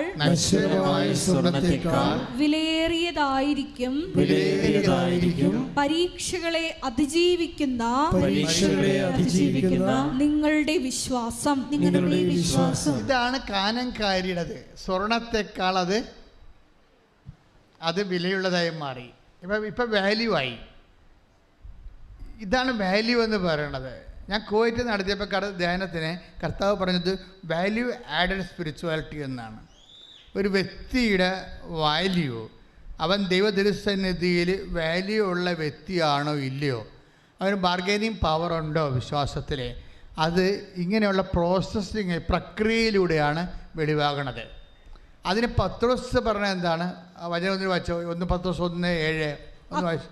അഗ്നിശോധനയെ അതിജീവിക്കുന്ന, പറഞ്ഞേ, അഗ്നിശോധനയെ അതിജീവിക്കുന്ന നശ്വരമായ സ്വർണത്തേക്കാൾ വിലയേറിയതായിരിക്കും പരീക്ഷകളെ അതിജീവിക്കുന്ന നിങ്ങളുടെ വിശ്വാസം. വിശ്വാസം 2 തരമുണ്ട്. എന്തൊക്കെയാണുള്ളത്? ഒന്ന്, പരീക്ഷകളെ അതിജീവിക്കാത്ത കേവല വിശ്വാസം, കരയാനും മോങ്ങാനും മാത്രം അറിയാവുന്ന കേവല വിശ്വാസം. രണ്ടാമത്തത്, എന്തെല്ലാം വിഷയം ഉണ്ടായാലും വിശ്വാസത്തിൽ ഉറച്ചു നിന്നുകൊണ്ട് പരീക്ഷകളെ അതിജീവിത വിശ്വാസം. ഈ അതിജീവിത വിശ്വാസമാണ് വിശ്വാസ വരമെന്ന് പറയുന്നത്. വിശ്വാസ വരം, പ്രാർത്ഥനാ വരം എന്നൊക്കെ പറയത്തില്ലേ. പ്രാർത്ഥന ഒക്കെ പ്രാർത്ഥിക്കുന്ന എല്ലാവർക്കും പ്രാർത്ഥനാ വരമില്ല. അവരൊരു കാഷ്വലായിട്ട് ഓരോ വിഷയത്തിന് പ്രാർത്ഥിച്ചു പോകണം. വരമില്ല. വരം വേണമെന്നുണ്ടെങ്കിൽ അതിജീവിതം വേണം അതിൻ്റെ അകത്ത്. ഇപ്പോൾ കർത്താവിൻ്റെ തിരുസന്നിധിയിൽ കർത്താവിൻ്റെ പ്രാർത്ഥനാ വരമുണ്ട്. നിങ്ങൾക്കും കൊണ്ടുവരാം, എനിക്കും കൊണ്ടുവരാം പ്രാർത്ഥനാ വരം. എന്താണ് പ്രാർത്ഥനാ വരം എന്ന് പറയുന്നത്? എന്തെങ്കിലും ഒരു വിഷയത്തെ പ്രാർത്ഥിക്കണമല്ല. അത് ഗെത്സെമനിയിൽ ഈശോ ചെയ്തത് എന്താണ്? ലൂക്ക 22:44. അവൻ തീവ്രവേദനയിൽ മുഴുകി. പറഞ്ഞേ, അവൻ തീവ്രവേദനയിൽ മുഴുകി കൂടുതൽ തീക്ഷ്ണമായി പ്രാർത്ഥിച്ചു. അപ്പം തീവ്രവേദനയിൽ മുഴുകുമ്പോൾ പത്രോസ് അവിടെ ഇരുന്ന് ഉറങ്ങുന്നുണ്ട്. കണ്ടില്ലേ? അവിടെയാണ് വിഷയം വരുന്നത്. തീവ്രവേദനയും മുഴുകുന്നു, ഈശോയും തീവ്രവേദനയും മുഴുകുന്നു, പത്രോസ് ശിഷ്യന്മാരും തീവ്രവേദന മുഴുകുന്നു. തീവ്രവേദന മുഴുകിയ ശിഷ്യന്മാരെന്താ പറ്റിയത്? ഉറങ്ങി അവിടെ പോയി. തീവ്രവേദന മുഴുകി ഈശോക്ക് എന്നാ പറ്റിയത്? അത് പറഞ്ഞ് 22:44 എന്താ പറയണത്? അവൻ തീവ്രവേദനയിൽ മുഴുകി. പറഞ്ഞേ, അവൻ തീവ്രവേദനയിൽ മുഴുകി കൂടുതൽ തീക്ഷ്ണമായി പ്രാർത്ഥിച്ചു. അപ്പൊ തീവ്രവേദനയിൽ മുഴുകുമ്പോൾ കൂടുതൽ തീക്ഷ്ണമായി പ്രാർത്ഥിക്കണം. ഇതിനാണ് പ്രാർത്ഥന വരമെന്ന് പറയുന്നത്. മനസ്സിലായി? ഇതിനാണ് പ്രാർത്ഥന. വിശ്വാസ വരമുണ്ട്. വിശ്വാസ വരമെന്ന് പറയുമ്പോൾ അഗ്നിശോധനയെ അതിജീവിച്ച നശ്വരമായ സ്വർണത്തെക്കാൾ വിലയേറിയതാണ് പരീക്ഷകളെ അതിജീവിച്ച നിങ്ങളുടെ വിശ്വാസം. അപ്പോൾ പരീക്ഷകളെ അതിജീവിച്ച വിശ്വാസമാണ് എന്ത്? വിശ്വാസ വരം. പരീക്ഷകളെ അതിജീവിച്ച പ്രാർത്ഥനയാണ് എന്ത്? പ്രാർത്ഥന വരം. അപ്പോൾ ഈ പ്രാർത്ഥനാ വരത്തിലേക്ക് നമ്മളെ നമ്മളെ പതുക്കെ വിളിച്ചുകൊണ്ട് പോകുന്നതിന് പകരമാണ് ദൈവം മിണ്ടാണ്ടിരിക്കും, ദൈവം ആക്ഷേപിക്കും, പല കലാപരിപാടിയുണ്ട് എൻ്റെ അടുത്ത്. മനസ്സിലായ? ആ കാനംകാരി സംഭവിക്കുന്നത് എന്താണ്? അവളുടെ പ്രാർത്ഥനയ്ക്ക് ആദ്യം മിണ്ടാതിരുന്ന്, രണ്ടാമത്തെ എന്താണ്? അപ്പോസ്തലന്മാർ മധ്യസ്ഥം കൊണ്ടുവന്ന് അത് ഈശോ എടുത്ത് ചവറ്റുകൊണ്ടേ കളഞ്ഞ്. മധ്യസ്ഥ പ്രാർത്ഥന മണ്ണാൻ കണ്ട പോളാന്നും പറഞ്ഞ് ഓടിച്ചു തേവനാ ഇല്ലേ? അത് കഴിഞ്ഞപ്പോൾ അവൾ തന്നെ നേരിട്ട് വന്ന് കർത്താവ് സഹായിക്കണം. അപ്പോൾ അവളുടെ മുഖത്തൊക്കെ പറഞ്ഞ് മക്കളുടെ അപ്പം എടുത്ത് പട്ടികൾക്ക് കൊടുക്കുക, വിഹിതമില്ല പട്ടിയെന്ന് വിളിച്ച്. 3-ാം സെക്ഷനിൽ അവൾ പട്ടിയെന്ന് ബ്രാൻഡഡായിരിക്കുകയാണ്. പ്രാർത്ഥന പുരോഗമിക്കും തോറും അപമാനത്തിൽ ബ്രാൻഡഡായിരിക്കുകയാണ്. ആ ബ്രാൻഡിങ് കിട്ടിക്കഴിഞ്ഞാൽ, അപമാനം കിട്ടിക്കഴിഞ്ഞാൽ അതിനെ അതിജീവിച്ചുകൊണ്ട് അവൾ ആഘോഷിക്കുന്നുണ്ട്. എന്താണ്? വിശ്വാസം. കർത്താവേ അത് ശരിയാണ്. എന്താണ് അത് ശരിയാണെന്ന് പറയണത്? അതായത് ഞാൻ പട്ടിയാണ്, പക്ഷേ ഒരു കാര്യം ഈശോ മനസ്സിലാക്കണം. എന്താണ്? പട്ടികൾ പോലും യജമാനന്മാരുടെ മേശയിൽ നിന്ന് വീഴുന്ന അപമാനിക്കപ്പെട്ടാലും അവൾ വിട്ടുകൊടുക്കാൻ തയ്യാറല്ല. മനസ്സിലായില്ലേ? ഈ അപമാനിക്കപ്പെട്ടാലും വിട്ടുകൊടുക്കാൻ തയ്യാറല്ല. അത് വിശ്വസിക്കുമ്പോഴാണ് oh woman your faith is great എന്ന് പറയണത്. എന്താണ്? നിൻ്റെ വിശ്വാസം വലുതാണ്. ഈ വലിയ വിശ്വാസമുണ്ട്, ചെറിയ വിശ്വാസമുണ്ട്. ഈ അതിജീവിച്ച വിശ്വാസത്തെയാണ് വലിയ വിശ്വാസം എന്ന് പറയുന്നത്. അപ്പോൾ അതാണ് വിശ്വാസ വരം. അതുപോലെ തന്നെ ചെറിയ പ്രാർത്ഥനയുണ്ട്, വലിയ പ്രാർത്ഥനയുണ്ട്. അതിജീവിച്ച അപമാനങ്ങളെ അതിജീവിച്ച പ്രാർത്ഥനയാണ് പ്രാർത്ഥനാ വരമെന്ന് പറയണത്. ദൈവം ഉദ്ദേശിക്കുന്നത് ഈ ഓരോ സ്റ്റെപ്പ് കഴിയുമ്പോഴും ഇതുപോലെയുള്ള വളർച്ച ഉണ്ടാകും. അതിന് ഇഷ്യൂസ് ഡെവലപ്പ് ചെയ്തുകൊണ്ട് വരും ദൈവം. നമ്മളറിയണം. നിങ്ങളെല്ലാം ഇങ്ങനൊരു അടുപ്പയിൽ പറ്റിയിരിക്കുക. നിങ്ങൾ വിചാരിച്ചിരിക്കണത് ഉടമ്പടി എടുത്തു കഴിയുമ്പോൾ എല്ലാം ഓക്കെ ആവുന്നല്ലേ? ആദ്യത്തെ സെഷനിലെല്ലാം ഓക്കെ ആകും, ഒരു സംശയമില്ല. ആൾക്കാർ ഇടിപെട്ട് സാക്ഷ്യവും പറയും. പക്ഷേ നിങ്ങൾ വിചാരിക്കരുത് എന്നും കൊന്നും സാക്ഷ്യവും പറഞ്ഞുകൊണ്ടിരിക്കാമെന്ന് വിചാരിക്കരുത്. കാര്യം കർത്താവ് അതിനേക്കാൾ അടുത്ത സ്റ്റെപ്പിലേക്ക് നിങ്ങളെ കൊണ്ടുപോകും, വിശ്വാസവരത്തിലേക്കും പ്രാർത്ഥനാവരത്തിലേക്കും. അപ്പം നിങ്ങളെ വളർത്തുകയാണ് ദൈവത്തിൻ്റെ ഉദ്ദേശം. എന്ന് വെച്ചാൽ ഇതിന് ഒരു അന്തവും അറുതിയും ഇല്ലാത്ത ഒരു അവസ്ഥയാണ്. ഇപ്പം 5:48 വായിച്ചേ, മത്തായിയുടെ സുവിശേഷം. സ്തുതിക്കട്ടെ. ഹല്ലേലൂയ ഹല്ലേലൂയ ഹല്ലേലൂയ ഹല്ലേലൂയ ഹല്ലേലൂയ. യേശുവേ നന്ദി. ഹല്ലേലൂയ ഹല്ലേലൂയ. മത്തായി 5:48. അതുകൊണ്ട് നിങ്ങളുടെ സ്വർഗസ്ഥനായ പിതാവ് പരിപൂർണനായിരിക്കുന്നത് പോലെ നിങ്ങളും പരിപൂർണരായിരിക്കുവിൻ. വല്ലതും നടക്കും. ഇതാണ് മനസ്സിലിരിപ്പ്. പിന്നെ എങ്ങനെയാണ് പട്ടി പോണാന്നൊക്കെ വിളിക്കാതിരിക്കുന്നത്? ആളിനൊന്നും മുതലാകത്തില്ല. ക്രിസ്തുവിൻ്റെ അടുത്ത് വരുമ്പോൾ നിങ്ങൾ മനസ്സിലാക്കണം, ഇതൊന്നും മുതലാകാത്തൊരു മുതലാളിയാണെന്ന്. കൃപയുടെ വലിയ ഭണ്ഡാരമാണ്. കാര്യം ക്രിസ്തുവിന് സംഭവിച്ചിരിക്കുന്നത് നമ്മൾ സാധാരണ കണ്ടെത്തുന്ന ഒരു പോപ്പുലർ ദൈവമല്ല. അതായത് സത്യദൈവം നല്ല ശരിക്കും ഇൻവെസ്റ്റ് ചെയ്തിട്ടുണ്ട് ഇതിൻ്റെ അകത്ത്. അപ്പോൾ ഇൻവെസ്റ്റ്മെൻറ്റ് നമ്മളും ചെയ്യാനാണ് പറയണത്. നിങ്ങൾക്കറിയാം, ഇതിൻ്റെ സത്യസന്ധത വേണ്ടേ, ആത്മാർത്ഥത വേണ്ടേ? നിങ്ങൾ 24:14 വായിച്ച് 14 ജോഷുവയുടെ പുസ്തകം 24:14. സ്തുതിക്കട്ടെ. ഹല്ലേലൂയ ഹല്ലേലൂയ ഹല്ലേലൂയ ഹല്ലേലൂയ ഹല്ലേലൂയ. യേശുവേ നന്ദി. യേശുവേ സ്തുതി. ഹല്ലേലൂയ. യേശുവേ ആരാധന ആരാധന. ജോഷുവ 24:14. ജോഷുവ 24:14. ആകയാൽ കർത്താവിനെ ഭയപ്പെടുകയും ആത്മാർത്ഥതയോടും വിശ്വസ്തയോടും കൂടെ അവിടുത്തെ സേവിക്കുകയും ചെയ്യുവിൻ. ഉടമ്പടി എടുത്തില്ലെന്നല്ല പ്രശ്നം. ഉടമ്പടി ഞാൻ എടുത്തതാണ്, പുതുക്കിയതല്ലെന്നല്ല പ്രശ്നം. പ്രശ്നം എന്താണ്? നീ ഉടമ്പടി 4 പുതുക്കിയാലും 5 പുതുക്കിയാലും ആത്മാർത്ഥതയുണ്ടോ എന്നാ പ്രശ്നം.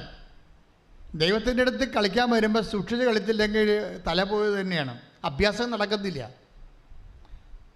അതുകൊണ്ട് തന്നെ നമ്മുടെ ഈ ഉടമ്പടിയുടെ ബേസിക് എന്താണ്? പെർസ്വറിങ് ഫെയ്ത്താണ്, അതിജീവിത വിശ്വാസമാണ്. That is fidelity. അതാണ് വിശ്വസ്തത എന്ന് പറയണത്. എന്തെല്ലാം ഇവിടെ ദൈവം വചനത്തെ പറഞ്ഞിട്ടുണ്ട്, എൻ്റെ മക്കളെ, വെരി ദൈവവുമായിട്ട് ഇടപാടുകൾ പെട്ടെന്ന് ഇത് ക്രാക്കാവും. പക്ഷേ എന്ത് സംഭവം? ഈ വിഷയം ഇങ്ങനെ കൈകാര്യം ചെയ്യണം. എന്താണ്? നിങ്ങളെപ്പോഴും ഇത് ആത്മാർത്ഥമാണോ, സത്യസന്ധമാണോ, വിശ്വസ്തതയാണോ എന്ന് ഇങ്ങനെ നമ്മളെ ഇങ്ങനെ റീകാൾട്ട് ചെയ്ത് നോക്കണം. ഒന്ന് ഉടമ്പടിയെ നിങ്ങളെടുത്തിരിക്കുന്ന ഉടമ്പടിയില്ലേ, അത് സത്യസന്ധമാണോ, ആത്മാർത്ഥമാണോ? ഈ സത്യസന്ധമല്ല, ആത്മാർത്ഥമല്ല എന്നുണ്ടെങ്കിൽ ഇങ്ങനെ പുതുക്കി കഴിഞ്ഞ ദിവസങ്ങളിൽ കഴിഞ്ഞ ഞായറാഴ്ച ഞാൻ പറഞ്ഞു, ഒരു സിൽവർ ഗ്രേ ചേട്ടത്തിനെ കണ്ട കാര്യം അച്ഛൻ പറഞ്ഞു. എനിക്കും ചിരി വന്നായിരുന്നു. ചേച്ചി അത് വെച്ച് ബാർഗെയിൻ ചെയ്യാൻ, ഞാൻ സിൽവർ ഗ്രേ ആണെന്ന്. എന്ന് വെച്ച് കഴിഞ്ഞാൽ അവർ സിൽവർ ഗ്രേയിലേക്ക് 5ാമത്തെ പുതുക്കാണ്. അപ്പോൾ അച്ഛൻ എന്നോട് പറഞ്ഞാണ്, എന്താ പറഞ്ഞത്? ഇവർക്ക് സിൽവർ ഗ്രേയുടെ ഒരു മുഖഭാവമൊന്നും ഇല്ലെന്ന്. സാധാരണ ഒന്ന് പുതുക്കിയ പോലെ ഇരിക്കണമെന്ന്, ഒന്ന് പുതുക്കിയതുപോലെ. സാറേ, സിൽവർ ഗ്രേയിലേക്ക് വരുമ്പോൾ ശരിക്കും ഒരു ദൈവകൃപ തേജസ് ചിന്തി എല്ലാത്തിനെയും അതിജീവിച്ച് പ്രാർത്ഥനാപരം കിട്ടി, വിശ്വാസപരം കിട്ടി, അതിജീവിതമായിട്ടല്ലേ വരണത്. ശരിക്കും അതിജീവിതം എന്ന് പറയുന്നത് അഭിഷിക്തയാണ്. ശരിക്കും പറഞ്ഞാൽ ആന്തരിക അഭിഷേകം ബാധിച്ച സ്ത്രീയാണ്. പിന്നെ അവർക്ക് ആവശ്യം പോലും ഉണ്ടാകത്തില്ല. അന്നാളുകളിൽ നിങ്ങൾ എന്നോടൊന്നും ചോദിക്കത്തില്ലെന്ന് ഈശോ പറഞ്ഞിട്ടുണ്ട്. ചോദ്യമൊക്കെ നിർത്തുമെന്ന്. അപ്പം സിൽവർ ഗ്രേയിൽ വരുമ്പോൾ 16-23 വർക്കൗട്ട് ചെയ്യേണ്ടതാണ്. Take the word of God. 16-23 യോഹന്നാന്റെ സുവിശേഷം ശ്രദ്ധിക്കട്ടെ. ഹല്ലേലൂയ, ഹല്ലേലൂയ, ഹല്ലേലൂയ. യേശുവേ നന്ദി. ഹല്ലേലൂയ, ഹല്ലേലൂയ, ഹല്ലേലൂയ.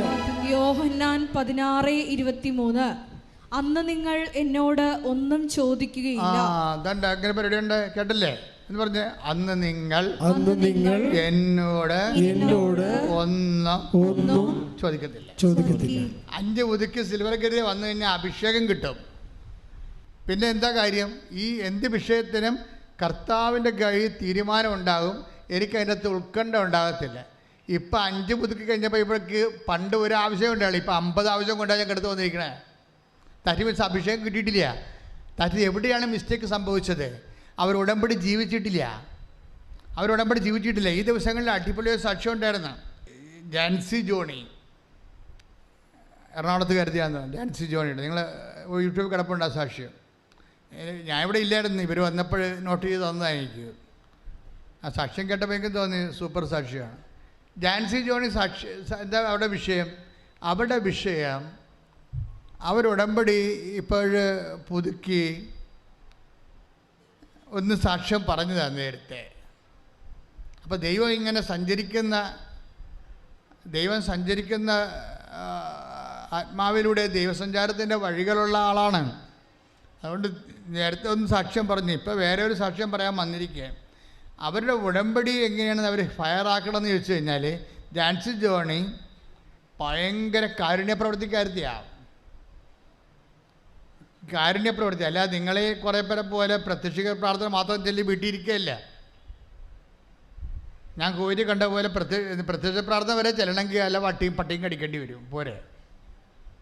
അങ്ങനെയുള്ള അയോഭാവിയല്ല ശരിക്കും പറഞ്ഞാൽ.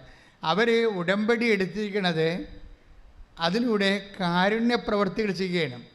രോഗികൾക്ക് ഭക്ഷണം കൊടുക്കുക. അവർ ഭക്ഷണം കൊടുക്കുക എന്നൊക്കെ പറയുമ്പോൾ ഭക്ഷണവും പാകം ചെയ്ത് രോഗികളെ ആശുപത്രിയിൽ പോയി കാണുമ്പോൾ അവർ പറയണത്, ഞാൻ ഭക്ഷണം ഉണ്ടാക്കി കറിയും ഉണ്ടാക്കി വളരെ പൊതിഞ്ഞ് ഞാൻ കൊണ്ട് രോഗികൾക്ക് കൊടുക്കുകയല്ല ചെയ്യണത്.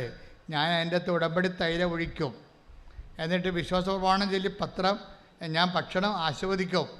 എന്നിട്ട് ഞാൻ കർത്താവിന് പറയും, കർത്താവേ, ഇത് കഴിക്കുന്ന വ്യക്തിക്ക് നിത്യജീവൻ കിട്ടണം. Price the Lord. ആൾക്കാർ ഉടമ്പടി ആഘോഷിക്കണ്ടല്ലേ. അല്ലാതെ അച്ഛൻ പറഞ്ഞിട്ടുണ്ട് കാരുണ്യ പ്രവൃത്തി, എന്താ ചോറ് കുഴപ്പമില്ല, പിള്ളേർക്ക് ചോറ് കിട്ടുമ്പോൾ ഒരു ചോറ് ഇവിടെ നമുക്ക് ചെയ്താൽ എന്ത് ചെയ്താൽ നമുക്ക് പൈസ പിള്ളേർക്കായാലും നമ്മൾ ചോറ് കെട്ടണില്ല, അതിനകത്തൊരു പൊതി കെട്ടണം, അതല്ലേ പ്രശ്നമുള്ളൂ എന്നാണെന്ന് പറഞ്ഞിട്ടും പോവും. അതല്ല സംഭവം. ഉടമ്പടിയുടെ പ്രേക്ഷിത പ്രവർത്തനം അതല്ല. ഉടമ്പടിയുടെ പ്രേക്ഷിത പ്രവർത്തനം എന്ന് പറയണത് ഞാൻ രോഗിയായിരുന്നു, അതാണ് പ്രശ്നം.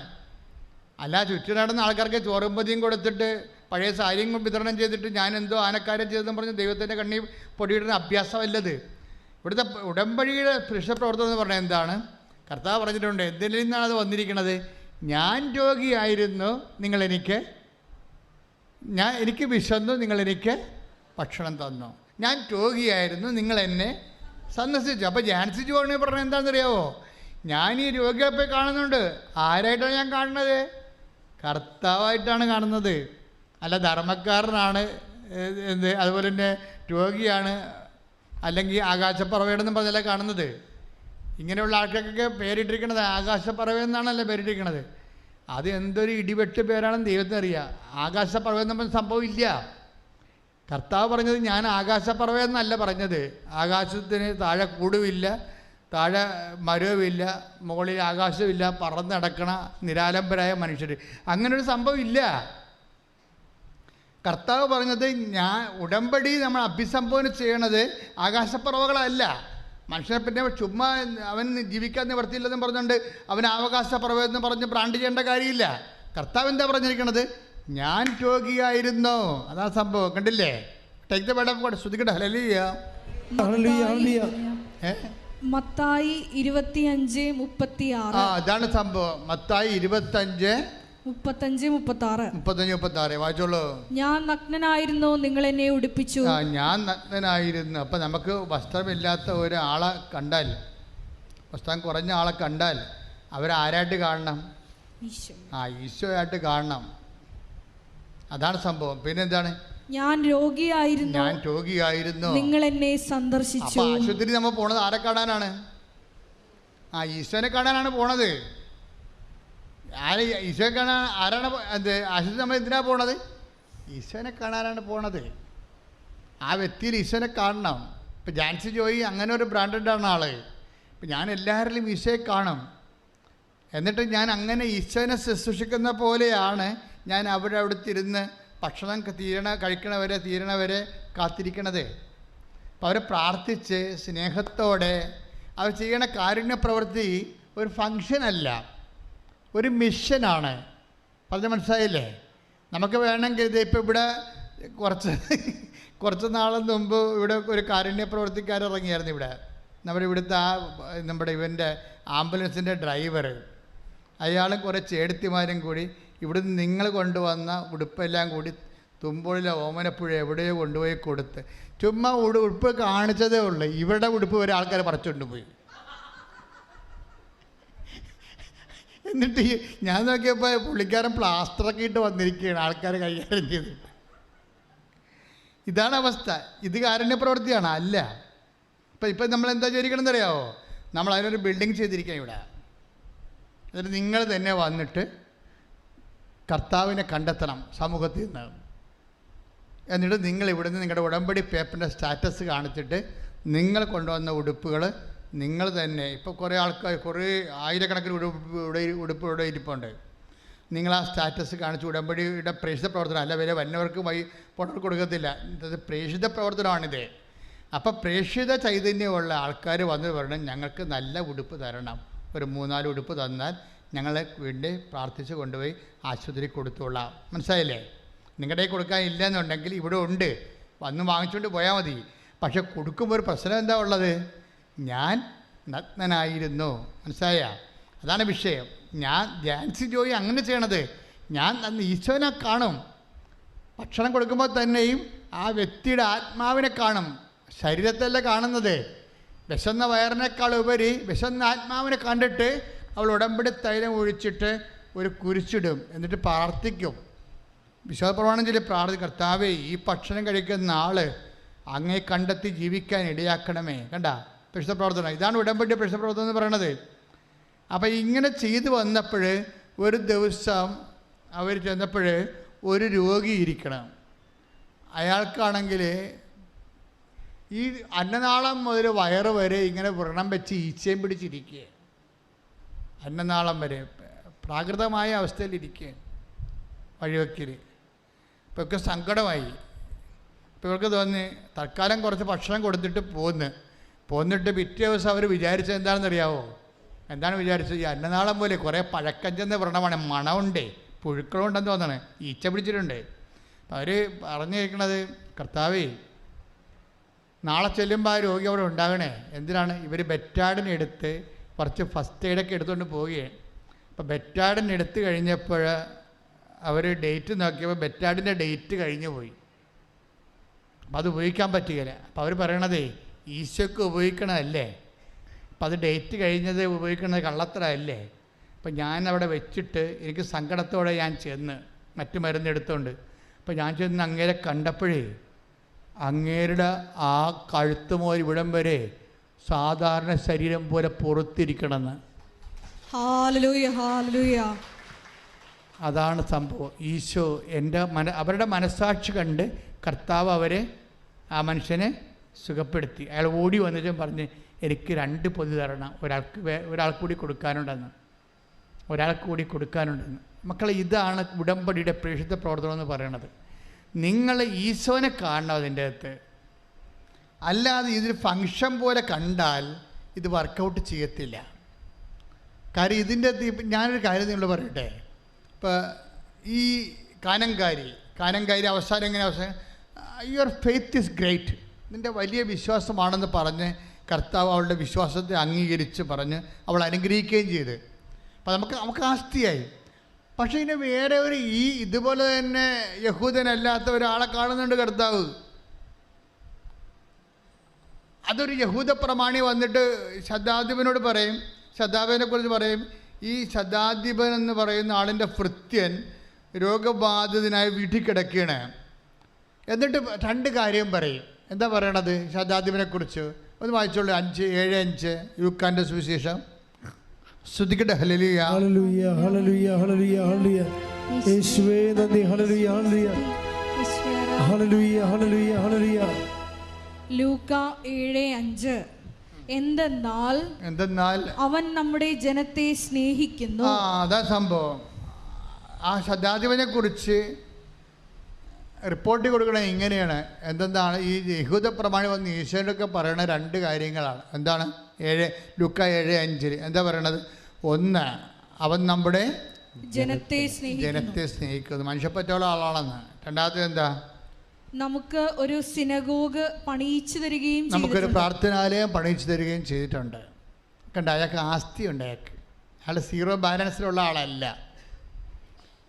നമുക്ക് ആസ്തി ഉണ്ടെങ്കിൽ, ഇപ്പോൾ ഈ പറഞ്ഞ ജാൻസി ജോണിക്ക് ആസ്തിയുണ്ട്.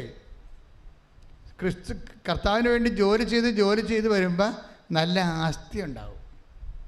അതുകൊണ്ടാണ് ആ ആസ്തി ഉണ്ടായത്. ഇപ്പം നിങ്ങളെ റെക്കമെൻഡ് ചെയ്യണമെങ്കിലേ, ഇപ്പം മാതാവിൻ്റെ മധ്യസ്ഥത്തിലല്ലേ നിങ്ങൾ ഇത് ഉടമ്പടി എടുത്തിരിക്കണത്. അപ്പം നിങ്ങളെ കാണുമ്പോൾ മാതാവിനെ റെക്കമെൻഡ് ചെയ്യണം. ഇവൾ നല്ല സ്ത്രീയാണ്, സുവിശേഷ വേല ചെയ്യുന്നുണ്ട്, ആത്മാക്കളുടെ വീണ്ടെടുപ്പിന് വേണ്ടി പ്രവർത്തിക്കുന്നുണ്ട്, പാവത്തങ്ങളെ കാണുമ്പോൾ കാരുണ്യം കാണിക്കുന്നുണ്ട് എന്ന് പറയാൻ വേണ്ടി മാത്രം ദൈവത്തിൻ്റെ തിരുസന്നിധിയിൽ നമ്മൾ ആസ്തി ഭദ്രതയുള്ളവരായിരിക്കണം. മനസ്സിലായ? വാല്യൂ എന്ന് പറഞ്ഞാൽ ഭയങ്കര സംഭവമാണ്. നിങ്ങൾക്ക് എന്ത് വിലയാണുള്ളത്? നിങ്ങൾ നല്ല മനുഷ്യരാണെങ്കിൽ ഉടമ്പടിയോടുകൂടി നിങ്ങളുടെ മൂല്യം വർദ്ധിച്ചിരിക്കും. നിങ്ങൾ ഈ ഉടമ്പടി എടുത്തിട്ട് മകളെ കെട്ടിക്കുക, അല്ലെങ്കിൽ മകന് PR കിട്ടുക, വസ്തു വിൽക്കുക മാത്രമുള്ള കലാപരിപാടിയാണെങ്കിൽ ദൈവത്തെ നിങ്ങളെ ഹെൽപ്പ് ചെയ്യേണ്ട കാര്യം എന്താ? ഒരു കാര്യമില്ല. Why should I help you? അപ്പം അതുകൊണ്ട് എപ്പോഴും നമ്മൾ ശ്രദ്ധിക്കേണ്ട കാര്യം, ഉടമ്പടിയിൽ വലിയ മാറ്റങ്ങൾ, കാര്യം ഉടമ്പടിയേക്കാൾ വലിയ കാര്യം ദൈവത്തിന് ചെയ്യാനില്ല. അപ്പോൾ ആ ഉടമ്പടി കറക്റ്റായിട്ടാണ്, സത്യസന്ധമായിട്ടാണ്, അഭിഷേകത്തോടെയാണ്, ആത്മാർത്ഥതയോടെയാണ്, വിശ്വസ്തയോടെയാണ്. നമ്മുടെ ജോഷുവ 24:14 അനുസരിച്ച് സത്യസന്ധതയുണ്ട്, വിശ്വസ്തതയുണ്ടെന്നുണ്ടെങ്കിൽ ദൈവത്തിന് ഒത്തിരി കാറിപ്പോയി പ്രാർത്ഥിക്കേണ്ട ഒരു കാര്യമില്ല. സത്യസന്ധയും വിശ്വസ്തതയും ഉണ്ടെങ്കിൽ ഓട്ടോമാറ്റിക്കായിട്ട് ദൈവം സത്യമായതുകൊണ്ട് അതിനോട് ആൻസറബിളാണ് എന്നോട്. അപ്പം നിങ്ങൾ ചെയ്യേണ്ടത് ഒത്തിരി കാറിക്കോവി ഇമോഷൻസ് ഒന്നും കാണിക്കാതെ മര്യാദയ്ക്ക് ശാന്തമായിട്ട് ദൈവത്തിൻ്റെ ജോലി ഭംഗിയായിട്ട് ചെയ്യണം, വിശ്വസ്തയോടെ ചെയ്യണം, ആത്മാർത്ഥതയോടെ ചെയ്യണം. അങ്ങനെ ചെയ്തു വരുമ്പോൾ ദൈവത്തെ മനസ്സിലാകും നീ വിശ്വാസം ജീവിക്കുന്ന പ്രാർത്ഥനാ വരമുള്ള ഒരാളാണെന്ന്. പ്രാർത്ഥിക്കുക, കർത്താവായ ദൈവമേ, കർത്താവായ ദൈവമേ, വിശ്വാസം ജീവിക്കുന്ന പ്രാർത്ഥനാ വരമുള്ള ഒരു വ്യക്തിയായി എന്നെ വളർത്തണമേ. ശ്രുതിക്കട്ടെ. ഹല്ലേലൂയ, ഹല്ലേലൂയ, ഹല്ലേലൂയ, ഹല്ലേലൂയ. യേശുവേ നന്ദി. ഹല്ലേലൂയ, ഹല്ലേലൂയ, ഹല്ലേലൂയ. ലൂക്കാ 10:37. ശ്രുതിക്കട്ടെ. ഹല്ലേലൂയ, ഹല്ലേലൂയ, ഹല്ലേലൂയ, ഹല്ലേലൂയ. ലൂക്കാ 10:37. അവനോട് കരുണ കാണിച്ചവൻ എന്ന് ആ നിയമജ്ഞൻ പറഞ്ഞു. യേശു പറഞ്ഞു, നീയും പോയി അതുപോലെ ചെയ്യുക. അതായത് കരുണ ഒരു വാല്യൂ ആണ്. ഇതിൻ്റെ ഉടമ്പടിയുടെ ഒരു വാല്യൂ ആണ് കരുണ. കരുണ എന്തിനു വേണ്ടിയുള്ളതാണ്? കാണിക്കാനുള്ളതാണ്. മനസ്സിലായില്ലേ? കരുണ ചുരുട്ടിക്കെട്ടി പെട്ടിടകത്ത് വെച്ച് അലമാരിയിട്ട് താക്കോലിട്ട് പൂട്ടാനുള്ളതല്ല, കരുണ കാണിക്കാനുള്ളതാണ്. കരുണ ഒരു വാല്യൂ ആണ്. ഈ കരുണ നമുക്ക് ഡെവലപ്പ് ചെയ്ത് വന്നിട്ടുണ്ടോ എന്ന് നോക്കണം. ഉടമ്പടിയോട് കൂടി നിങ്ങളുടെ വസ്ത്രങ്ങൾ പങ്കുവെക്കുന്നു, അല്ലെങ്കിൽ ഭക്ഷണം പങ്കുവെക്കുന്നു അല്ല പ്രശ്നം. നിങ്ങൾക്ക് കരുണ എന്ന കരുണ എന്ന് പറഞ്ഞാൽ എന്താ? മാർപ്പാപ്പ ഉൾപ്പെടെയുള്ള സഭയുടെ എല്ലാ ആൾക്കാരും കരുണയെക്കുറിച്ച് പറയും. കരുണ എന്ന് പറഞ്ഞാൽ എന്താ ശരിക്കും പറഞ്ഞാൽ? What is it? കരുണയെന്ന് പറഞ്ഞു കഴിഞ്ഞാൽ കൊടുക്കുന്ന, സഹിക്കുന്ന സ്നേഹത്തിനാണ് ഈ കരുണയെന്ന് പറയുന്നത്. അർഹതയില്ലാത്ത സ്ഥലത്ത് കൊടുക്കുന്ന, കൈമാറുന്ന സ്നേഹത്തിനാണ് കരുണയെന്ന് പറഞ്ഞ സ്നേഹം തന്നെയാണ്. പക്ഷേ ഈശോ പറഞ്ഞിട്ടുണ്ട്, നിങ്ങളെ സ്നേഹിക്കുന്നവരെ മാത്രം സ്നേഹിച്ചാൽ നിങ്ങൾക്ക് എന്താണ് പ്രതിഫലത്തിന്? എന്താണ് അവകാശം? അപ്പം പ്രതിഫലത്തിന് അവകാശമില്ലാത്ത വ്യക്തികളുണ്ടാവും സമൂഹത്തിൽ. മനസ്സിലായില്ലേ? പ്രതിഫലത്തിന് അവകാശമില്ലാത്ത, നിങ്ങൾ കരുണ കാണിക്കാൻ യാതൊരു അർഹതയുമില്ലാത്ത വ്യക്തികളുണ്ടാവും. നിങ്ങൾ പറയാം, അവൻ ഞങ്ങളുടെ ഇപ്പം നിങ്ങൾ കുടുംബത്തിൽ തന്നെ വിചാരിച്ചോ, കുടുംബത്തിൽ തന്നെ ഇപ്പം നിങ്ങളുടെ അനിയൻ്റെ അവൾക്ക് പഠിക്കാൻ പൈസ ഇല്ല. അപ്പം നിങ്ങളെന്താ പറയണത്? ഞങ്ങൾക്ക് കിട്ടിയത് തന്നെ ഓഹരി തന്നെയാണ്, അവന് കിട്ടിയ ഓഹരി തന്നെ ഞങ്ങൾക്കും കിട്ടിയത്. അവൻ കുടിച്ച് തേച്ച് മുഴുകി കളഞ്ഞ്. അതിനിപ്പോൾ ഞങ്ങളെന്നാ ചെയ്യാനാ? മനസ്സിലായില്ലേ? ചേട്ടൻ അനുജന് തുല്യ പങ്കാളിത്തമാണ് കിട്ടിയിരിക്കണത്. അപ്പം മറ്റും വെള്ളം അടിച്ച് വീശി കളഞ്ഞ് അതിൻ്റെ ഭവിഷ്യത്തായിട്ട് അനുഭവിക്കണം അവൻ്റെ മകളാണ്, അല്ലേ? അവളുടെ മകൾ 1-2 വയസ്സ് വ്യത്യാസമേ ഉള്ളൂ. അപ്പോൾ അതേസമയം തന്നെ ഞങ്ങളെന്ത് ചെയ്യാനാണ്? ഞങ്ങൾക്കും കിട്ടിയ ഓഹരി തന്നെയാണ് അവർക്കും കിട്ടിയത്. അവർക്ക് കിട്ടിയത് തന്നെയാണ് ഞങ്ങൾക്കും കിട്ടിയത്. അവൻ കുടിച്ച് തേച്ച് കഴിഞ്ഞാൽ ഞങ്ങളെന്ത് ചെയ്യാനാ? അവിടെ പ്രശ്നം. ഇവളെന്താ ഇങ്ങനെ പറയാൻ കാര്യം? അവളെങ്ങാനും സഹായിച്ചാൽ അവളും പഠിച്ച് ഇവളുടെ മകളെപ്പോലെയാകും. അതാകരുത്. അതിനാണ് ഈ ഉടായ്പ് പറയണത്. ആൾ ഉടമ്പടി എടുത്ത് സിൽവർ ഗ്രേയായിട്ട് പറഞ്ഞൊരു കാര്യമില്ലേ? കയ്യിരിപ്പ് മോശമാണ്. പറഞ്ഞ് നിങ്ങൾക്ക് മനസ്സിലാകുന്നുണ്ടോ ഞാൻ പറയണത്? ഈ ചേട്ടത്തിയുടെ ചേട്ടൻ്റെ ഭാര്യ ഭർത്താവ് പറഞ്ഞിരിക്കുകയാണ്, അവർക്ക് കോളേജിൽ കൊടുക്കാനോ അല്ലെങ്കിൽ അവിടെ കൊടുക്കാൻ മാർക്ക് ലിസ്റ്റ് തിരിച്ച് കിട്ടാനോ പൈസ ഇല്ല കൊടുക്കാൻ. അപ്പോൾ അത് പൈസ ഇല്ല എന്ന് പറഞ്ഞ് കൊടുക്കുമ്പോൾ ഇവർ പറഞ്ഞത് എന്താണ്? ഞങ്ങൾക്ക് ഇതൊക്കെ എന്ത് കാര്യം? ഞങ്ങൾക്ക് കിട്ടിയ അത്രയും കാശ് തന്നെ അവർക്ക് കിട്ടിയായിരുന്നു. അനിയെ കുടിച്ച് തേച്ച് കഴുകി കളഞ്ഞിട്ടാണ് അത് നശിപ്പിച്ചത്. അതിനിപ്പോൾ ഞങ്ങൾക്ക് എന്ത് കാര്യമെന്ന് ചോദിച്ചു കഴിഞ്ഞാൽ ഇങ്ങനെ ഒരു സിറ്റുവേഷൻസ് ഉണ്ടാവും. അതാണ് ഈശോ പറഞ്ഞത്, നിങ്ങളെ സ്നേഹിക്കുന്നവരെ മാത്രം നിങ്ങൾ സ്നേഹിച്ചാൽ പ്രതിഫലത്തിന് എന്താണ് അവകാശം? അപ്പം എൻ്റെ അർത്ഥം എന്താണ്? പ്രതിഫലത്തിന് അവകാശമില്ലാത്തതും സ്നേഹിക്കുന്നവരെ അല്ലാത്ത ആൾക്കാരും ചിലപ്പോൾ അർഹതയില്ലാത്ത ആൾക്കാരും ഉണ്ടാവും. അയൽവാസികളുണ്ടാവും, ബന്ധുക്കളുണ്ടാവും. അർഹതയില്ലാത്തവരെ നമ്മൾ സഹായിക്കുന്നതിൻ്റെ ഉദ്ദേശം എന്താണ്? കൊടുക്കുന്ന, കൈമാറുന്ന, സഹിക്കുന്ന സ്നേഹമാണ് കരുണ. കരുണയെന്ന് പറഞ്ഞ സാധനം ഇല്ല. നമ്മളുടെ ബിബ്ലിക്കലി സ്പീക്കിംഗ് കരുണ, ലോകത്ത് കരുണയുണ്ട് സ്വാഭാവികമായി. ഇപ്പോൾ ഷിബിയൊക്കെ ഉള്ള രാജാക്കന്മാർക്ക് കരുണയുടെ പ്രതീകമായിട്ട് നമ്മുടെ ഭാരത മീമാംസകളൊക്കെ അവതരിപ്പിച്ചിട്ടുണ്ട് കരുണയാണ്. പക്ഷെ നമ്മളുടെ കരുണയങ്ങ അല്ല അത്. നമ്മളുടെ കരുണ ദൈവപിതാവ് അർഹതയില്ലാത്ത നമ്മളോട് ക്രിസ്തുവിനെ നൽകിക്കൊണ്ട് കാണിച്ചൊരു കരുണയുണ്ട്. ആ കരുണയോട് ഐക്യദാർഢ്യം പുലർത്തിക്കൊണ്ട് നമ്മൾക്ക് നമ്മുടെ ധനങ്ങളും സമയവും സമ്പത്തും കൈമാറുമ്പോൾ ഉണ്ടാകുന്ന ഒരു സ്നേഹത്തിൻ്റെ ഒരു സമർപ്പണമുണ്ട് ദൈവനാമത്തിലുള്ള, അതിനാണ് കരുണയെന്ന് പറയണത്. അപ്പം ഞാൻ നിങ്ങളോട് കരുണ കാണിച്ചതുപോലെ നിങ്ങളും കരുണ കാണിക്കേണ്ടതായിരുന്നില്ലേ? അപ്പം നമ്മളുടെ കരുണയെന്ന് പറയണത് ഞാൻ നിങ്ങളോട് കരുണ കാണിച്ചതുപോലെ. ആര്? ഈശോ നമ്മളുടെ പാപത്തിന് പരിഹാരമായിട്ട് ക്രൂശിക്കപ്പെട്ടുകൊണ്ട് നമ്മളെ വീണ്ടെടുത്ത് വില കൊടുത്ത് നമ്മളെ വിലക്ക് വാങ്ങിയിട്ട് കാണിച്ചിട്ടുള്ളൊരു കരുണയുണ്ട്.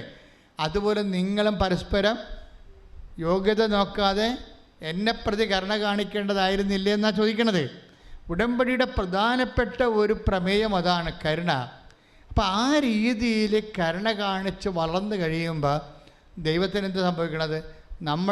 നമ്മളെ സത്യസന്ധരാണെന്ന് ദൈവത്തിന് തോന്നും, വിശുദ്ധരാണെന്ന് തോന്നും, ആത്മാർത്ഥമുള്ളവരാണെന്ന് തോന്നും. നിങ്ങളുടെ പല വർക്കുകളും അതെന്താ പ്രശ്നം? ഇപ്പം തന്നെ അതായത് ഉടമ്പടി ഒരു ചൊല്ലുന്ന, അല്ലെങ്കിൽ തൽക്കാലം എന്തെങ്കിലുമൊക്കെ കാട്ടിക്കൂട്ടി ദൈവത്തിൻ്റെ കണ്ണിൽ പൊടിയിട്ട് ഉടമ്പടി എടുത്ത് പ്രവർത്തിച്ചെന്നുള്ള അഭ്യാസം കാണിക്കുന്ന ഒത്തിരിയധികം ആൾക്കാരുണ്ട്. അതാണ് ആ ഉടമ്പടി വർക്ക് ചെയ്യാത്തത്. ഉടമ്പടി നിങ്ങൾ സത്യസന്ധമായിട്ട് വർക്ക് ചെയ്യണമെന്നുണ്ടെങ്കിൽ ദൈവത്തിന് അറിയാൻ പറ്റും നേരത്തെ നീ ആൾ സത്യസന്ധമായിട്ട് ചെയ്യുമെന്ന്. അപ്പോൾ തന്നെ ഉടമ്പടി എടുക്കാൻ തീരുമാനിക്കുമ്പോൾ തന്നെ ദൈവം ഹെൽപ്പ് ചെയ്യാൻ തുടങ്ങും. എന്താണ്? അവർ സത്യസന്ധമായിട്ട് ചെയ്യുമെന്ന് ദൈവത്തിന് അറിയാം.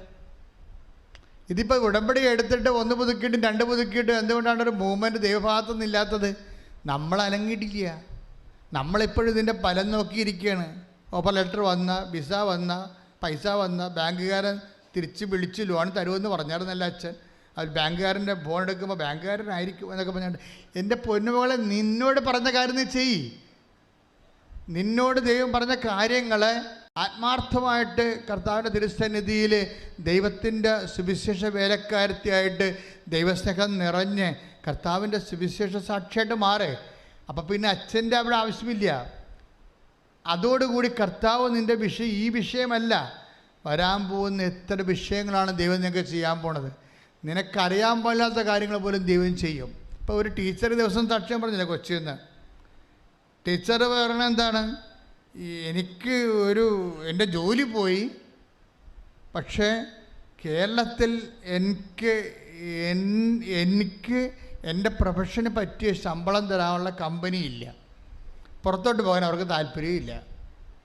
അവർ ഉടമ്പടി ചെയ്തിരിക്കുന്ന വിഷയമാണ്. അവരുടെ പ്രൊഫഷന്, കപ്പാസിറ്റി, ക്വാളിഫിക്കേഷന്, എക്സ്പീരിയൻസിന് പറ്റുന്ന ശമ്പളം തരാൻ പറ്റുന്ന കമ്പനി കേരളത്തിലില്ല. ശമ്പളവും കിട്ടത്തില്ല, പുറത്ത് പോകാൻ താല്പര്യമില്ല. പിന്നെ ഇവരെന്ത് ചെയ്യും? അവർ ഉടമ്പടി എടുത്ത്. അതാണ് സംഭവം. ഉടമ്പടി എടുത്തതിന് ശേഷം അവർ ആ ഉടമ്പടി വിഷയങ്ങളെല്ലാം കൃത്യമായിട്ട് അതിൻ്റെ അരുവി ചെയ്തിട്ട് അവർ കുർബാന സ്വീകരിച്ച് കഴിയുമ്പോൾ അവർക്ക് ലഭിക്കാമെന്ന ശമ്പളം എഴുതി കാണിക്കും കർത്താവ്. നിങ്ങളെ സാക്ഷ്യം ഒന്ന് നോക്കിയേ, കണ്ടില്ലേ? കേട്ടായിരുന്നോ? അപ്പം നമ്മൾ ഞെട്ടിപ്പോകും ശരിക്കും പറഞ്ഞാൽ. അതായത് അവർക്ക് കേരളത്തിൽ അവർക്ക് ശമ്പളം കിട്ടത്തില്ലെന്നാണ് അവരിപ്പോൾ ധരിച്ചിരിക്കുന്നത്. അത്രയും പ്രൊഫഷന് പറ്റുന്നൊരു ശമ്പളം തരുന്ന കമ്പനി കേരളത്തിലില്ല. അവർക്ക് പുറത്തു പോകാൻ താല്പര്യമില്ല. പക്ഷേ അവർ ഉടമ്പടി എടുത്തു കഴിയുമ്പോൾ കുർബാന ചെയ്യുന്ന സമയത്ത് കർത്താവ് അന്തരീക്ഷത്തിൽ എഴുതി കാണിക്കും, ഈ ശമ്പളം നിനക്ക് കിട്ടുമെന്ന് പറയും. പിന്നെ എന്താ സംഭവിക്കുന്നത്? പെട്ടെന്ന് കമ്പനി കണ്ടുപിടിച്ച് ഇൻ്റർവ്യൂവിൽ അതിനുശേഷം അവരുടെ HR വിളിച്ച് കഴിയുമ്പോൾ ശമ്പളം പറയുമ്പോഴാണ് ഇവർ കണ്ണ് നിറഞ്ഞു പോണത്. കർത്താവ് കുർബാനയുടെ സമയത്ത് പറഞ്ഞ ശമ്പളമാണ് തരണത്. Praise the Lord. ഹല്ലേലൂയ. ഇത്രയും ഇടിവെട്ടായിട്ടുള്ള ഷാർപ്പ് ഷൂട്ടായിട്ടുള്ള ഒരു പ്രാർത്ഥനാ രൂപം നമ്മുടെ ലോകത്തിലുണ്ടാകത്തില്ല. ഞാനിപ്പോൾ നിങ്ങളെ ശാസിക്കുന്നത് മറ്റേ കാനംകാരി ചേടത്തിയെ പോലെ കരയാൻ മാത്രം അറിഞ്ഞിട്ട് അഭ്യാസം കാണിച്ചിട്ട് കണ്ണീര് കൊണ്ട് കർത്താവിനെ പറ്റിക്കാതെ നടക്കത്തില്ല എന്നായി പറയണത്.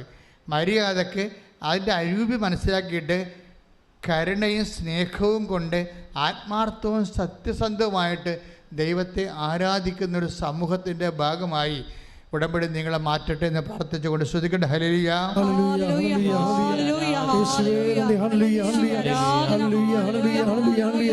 യേശുവേ സ്തുതി. ഹല്ലേലൂയ, ഹല്ലേലൂയ, ഹല്ലേലൂയ, ഹല്ലേലൂയ, ഹല്ലേലൂയ, ഹല്ലേലൂയ, ഹല്ലേലൂയ. അഭ്യസിപ്പിക്കണമേ. ഉണ്ടായിരിക്കട്ടെ. എൻ്റെ മക്കളെ, നമ്മൾ രോഗസൗഖ്യ പ്രാർത്ഥനയിലേക്ക് പ്രവേശിക്കുകയാണ്. അതുപോലെ തന്നെ ജീവിത ദുരിതങ്ങൾക്കും തടസ്സങ്ങൾക്കെതിരെയുള്ള ദൈവിക ശാസന പ്രാർത്ഥനയ്ക്ക്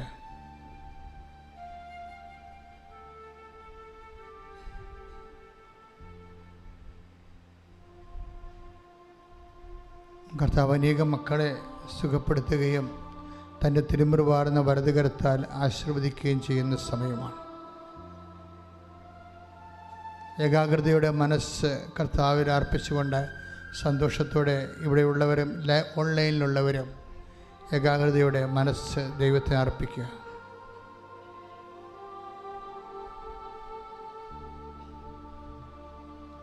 അഭിഷേകം ലഭിക്കുന്ന ഒരു ഗാനം പാടിക്കൊണ്ട് നമുക്ക് ആരാധനയിലേക്ക് വരാം. ശ്രുതികട്ടെ. ഹല്ലേലൂയ, ഹല്ലേലൂയ, ഹല്ലേലൂയ, ഹല്ലേലൂയ. യേശുവേ ഞങ്ങളെ സ്പർശിക്കണമേ എന്ന് യേശുവേ നന്ദി. ഹല്ലേലൂയ, ഹല്ലേലൂയ. നിറയ്ക്കണമേ എന്ന് പ്രാർത്ഥിക്കുന്നു. പൗരോഹിത്യത്തെ മഹത്വപ്പെടുത്തണമെന്ന് പ്രാർത്ഥിക്കുന്നു. കർത്താവേ, സഭയിലുള്ള സാന്നിധ്യം പ്രകടമാക്കണമെന്ന് പ്രാർത്ഥിക്കുന്നു. കർത്താവേ, 3 ലക്ഷത്തോളം മനുഷ്യരാണ് ഉടമ്പടി ധ്യാനം എല്ലാ ആഴ്ചയും കൂടുന്നത്. എല്ലാ ഭൂഖണ്ഡങ്ങളിലുമുള്ള മനുഷ്യർ, എല്ലാ ജില്ലകളിലും സംസ്ഥാനങ്ങളിലുമുള്ള മനുഷ്യർ കർത്താവ് ഉടമ്പടി എടുത്തു പോയൊരു ഉടമ്പടി എടുക്കാൻ വേണ്ടി പ്രാർത്ഥിച്ചൊരുങ്ങിക്കൊണ്ടിരിക്കുന്നവരുടെ മേലും കർത്താവിൻ്റെ വലിയ കാരുണ്യം ചൊരിയട്ടെ, കർത്താവിൻ്റെ വലിയ ശക്തി ഒഴുകട്ടെ, കർത്താവിൻ്റെ വലിയ സ്നേഹം ഒഴുകട്ടെ. ഈ ശ്രുതികട്ടെ. ഹല്ലേലൂയ, ഹല്ലേലൂയ, ഹല്ലേലൂയ, ഹല്ലേലൂയ. യേശുവേ ആത്മാവിൻ്റെ വരദാനങ്ങൾ ആണ് ഉടമ്പടി വർക്കൗട്ട് ചെയ്യണത്. അത് ഗലാത്യർ 5:22 സ്നേഹം, ക്ഷമ, ദയ, നന്മ, വിശ്വസ്തത, ആത്മസംയമനം. ദയയാണ് ഇതിൻ്റെ കരുണയുടെ ഭാഗത്ത് നിൽക്കുന്നത്. കരുണ എന്ന് പറയുന്നത് എല്ലാ വേദനപ്പെടുന്നവരിലും വിഷമസന്ധിയിലുള്ളവരിലും നിൻ്റെ രക്ഷകനായ ദൈവത്തിൻ്റെ മുഖം കണ്ടുകൊണ്ട് അവിടുത്തോടുള്ള സ്നേഹത്താൽ നീ സമർപ്പിതയാകുന്നതും സമർപ്പണത്തിലൂടെ നീ സുവിശേഷത്തിൻ്റെ നിലവാരമുള്ള സാക്ഷിയായി മാറി ദൈവ പൈതലിൻ്റെ സ്ഥാനത്തേക്ക് നീ എടുക്കപ്പെടുന്നതാണ്. കർത്താവേ, അതുപോലുള്ള കൃപയിലേക്ക് അങ്ങയുടെ മക്കളെ നീ ഉയർത്തണമേ, വളർത്തണമേ. സ്തുതിക്കട്ടെ. ഹല്ലേലൂയ, ഹല്ലേലൂയ. യേശുവേ ആരാധന. പാടാകമാറും ജീവന്റെ തിരുഭോജ്യമേ ആരാധന പാടം മാലാകമാറും ജീവന്റെ തിരുഭോജ്യമേ.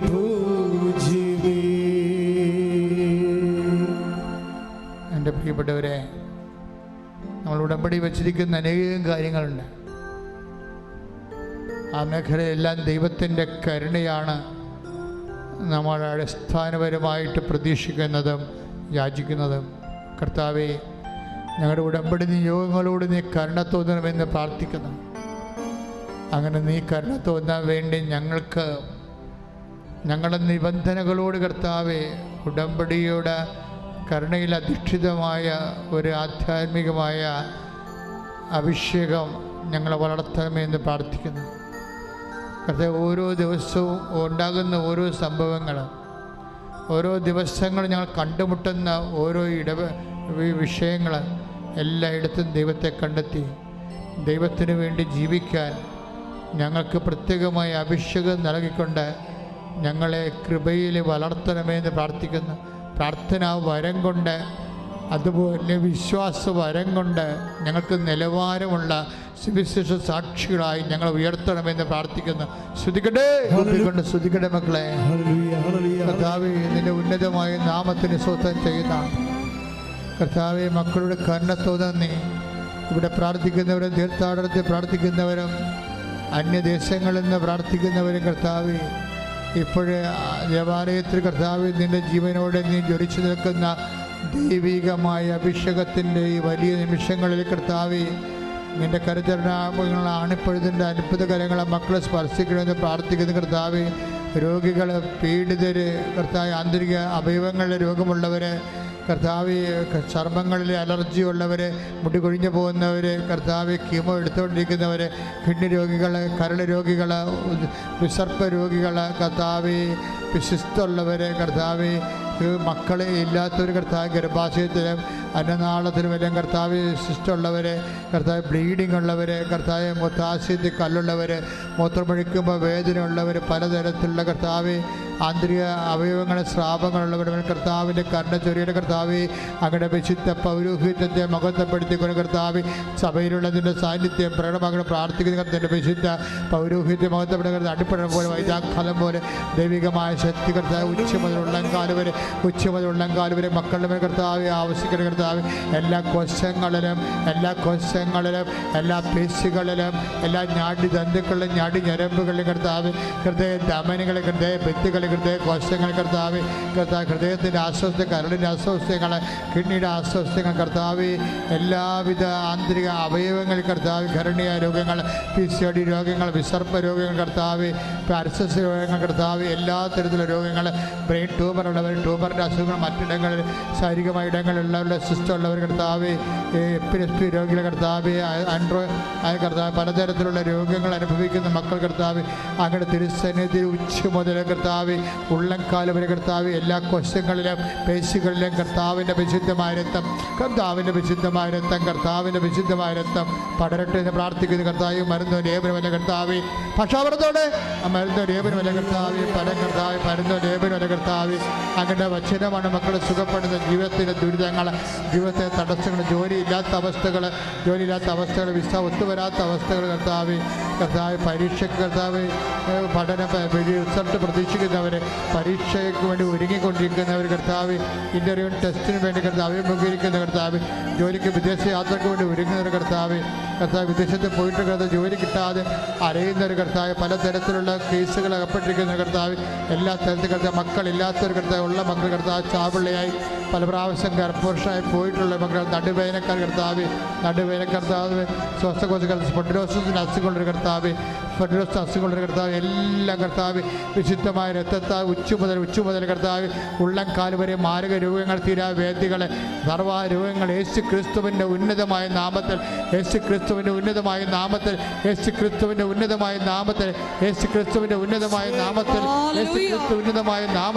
മാരക രോഗങ്ങൾ, തീരാവേദികൾ, ജീവിത ദുരിതങ്ങൾ അടിപ്പിടർ പോലെ വൈദാഖാലം പോലെ ദൈവിക ശക്തി വെക്കട്ടെ, അടിപ്പിടർ പോലെ വൈദാഖാലം പോലെ ദൈവികമായ ശക്തി വെക്കട്ടെ. ഈശോ എല്ലാ രോഗങ്ങളും യേശു ക്രിസ്തുവിന്റെ നാമത്തിൽ മാറിപ്പോകട്ടെ. വിവാഹം ഒത്തുവരാത്തവര്, വിവാഹത്തിലെ മാനസികമായിട്ട് പൊരുത്തക്കുറവുണ്ടായിട്ട് അകന്നു പോകാൻ പോകുന്നവർ, വിവാഹത്തിൻ്റെ കേസിലകപ്പെട്ടിരിക്കുന്നവർ, സാമ്പത്തിക തകർച്ച മൂലം കുടുംബത്തിൻ്റെ സമാധാനം അനുഭവിക്കാതെ കുടുംബമായിട്ടിങ്ങനെ കഴിഞ്ഞു കൂടുന്നുവെന്ന് മാത്രമേ ഉള്ളൂ. ഒരു കുടുംബജീവിതത്തിൻ്റെ യാതൊരു ചൈതന്യവും ഇല്ലാത്ത രീതിയിൽ പലതരത്തിൽ നിരാലംബരായി പോയിരിക്കുന്ന മക്കളുടെ ദുർനടപ്പുകൾ, തെറ്റായ ബന്ധങ്ങൾ, അവരുടെ പഠനങ്ങൾക്കുണ്ടാകുന്ന തകർച്ചകൾ, അന്യദേശങ്ങളിൽ പോയിട്ട് ഇപ്പോഴും പണം അങ്ങോട്ട് അയച്ചു കൊടുത്ത് കുടുംബം കടമായി പോയിക്കൊണ്ടിരിക്കുന്ന അവസ്ഥകൾ, കർത്താവ് ഭവനരഹിതരെ, ഒരു മാർഗവും കൺമുമ്പിൽ തെളിഞ്ഞു വരാത്തവർ, കടബാധ്യതകൾ കൊണ്ട് പൊറുതിമുട്ടിയിട്ട് ഉടമ്പടി എടുത്തത് കൊണ്ട് മാത്രം ജീവിച്ചിരിക്കുന്നവരെ, അങ്ങനെ വ്യത്യസ്തങ്ങളായ മേഖലകളിൽ വേദനപ്പെട്ട് ജീവിക്കുന്നവരെ പരിശുദ്ധ അമ്മ ദേവമാതാവിന് കൃപാസന അൾത്താരയിൽ ജീവനോടെ പ്രത്യക്ഷപ്പെട്ട അമ്മയുടെ മാധ്യസ്ഥത്തിൽ 38 വർഷം ഞാൻ അർപ്പിച്ച കുർബാനയുടെ യോഗ്യതയിൽ ഈ അൾത്താരയിൽ നടന്ന 10,000 ആരാധന ശക്തിയാൽ കർത്താവെ വന്ന് സാക്ഷ്യം പറയുന്നതിന് വേണ്ടി കർത്താവെ ഓരോ മകനെയും മകളെയും ഇവിടെ ഉള്ളവരെയും അകലങ്ങളിൽ പ്രാർത്ഥിക്കുന്നവരെയും കർത്താവിൻ്റെ തിരുമുർ വാർന്ന വലതുകരത്താൽ അടിപ്പിണ പോലെ കർത്താവെ ആശീർവദിക്കുന്ന പ്രാർത്ഥിക്കുന്ന ദൈവത്തിൻ്റെ കരുണ, കർത്താവ് ദൈവത്തിൻ്റെ കരുണ ഉച്ച മുതൽ ഉള്ളംകാല് വരെ ദൈവികമായ ശക്തി ഒഴുകുകയും എല്ലാ വിവിധ പ്രാരാബ്ധങ്ങളിൽ നിന്നും എല്ലാ മനസ്സിൻ്റെ തറവാദങ്ങൾ, അതുപോലെ തന്നെ മനസ്സിൻ്റെ തറവാദങ്ങൾ കർത്താവ് എന്ത് ചെയ്യണമെന്ന് അറിയാൻ പാടില്ലാത്ത കുഴഞ്ഞുപോയ മനസ്സ്, തകർന്നു പോയ മനസ്സ്, ശരീരവും തളർന്നിട്ട് ജീവിക്കാൻ വേണ്ടി പറ്റാതിരിക്കുന്ന അവസ്ഥയിൽ ആരും സഹായിക്കാൻ എല്ലാവരും ആശ്വാസവാക്ക് പോലും പറയാൻ പറ്റാത്തവർ, ആത്മധൈര്യം നഷ്ടപ്പെട്ടു പോയവരുടെ മേലെല്ലാം ദൈവത്തിൻ്റെ കരുണ ചൊരിയട്ടെ ശ്രുതിക്കട്ടെ.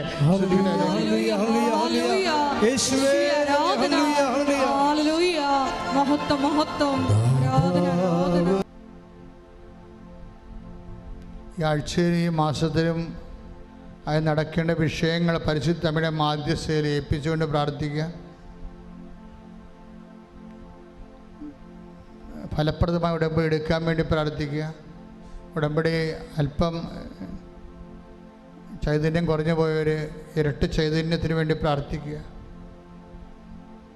കർത്താവിൻ്റെ അഭിഷേക സ്ഥാനത്ത് വന്നിട്ട് ഉടമ്പടി എടുക്കാൻ ആരോഗ്യമുണ്ടായിട്ടും പിശാചിലെ ആൾക്കാർ തട്ടിച്ചുകൊണ്ട് പോകും. ഇന്നെടുക്കണ്ട, നാളെ എടുത്താൽ മതി എന്ന് പറഞ്ഞുകൊണ്ടുപോകും.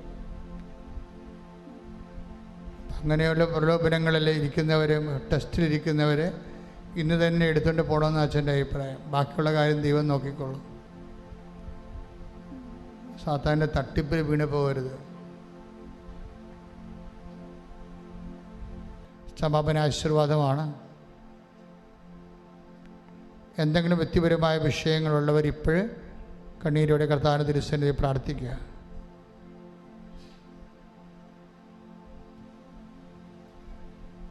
ഒരിക്കൽ കൂടി മൗനമായി ഉടമ്പടിയിൽ സമർപ്പിച്ചിരിക്കുന്ന എല്ലാ വിഷയങ്ങളും, ഒപ്പം തന്നെ നമ്മുടെ ജീവിതത്തിൽ ഇപ്പോൾ നൊമ്പരപ്പെടുത്തുന്ന വിഷയങ്ങളും ദേവമാതാവിൻ്റെ മധ്യസ്ഥയിൽ ദിവ്യാന സന്നിധിയിൽ പ്രത്യേകമായിട്ട് സമർപ്പിച്ച് പ്രാർത്ഥിക്കാം.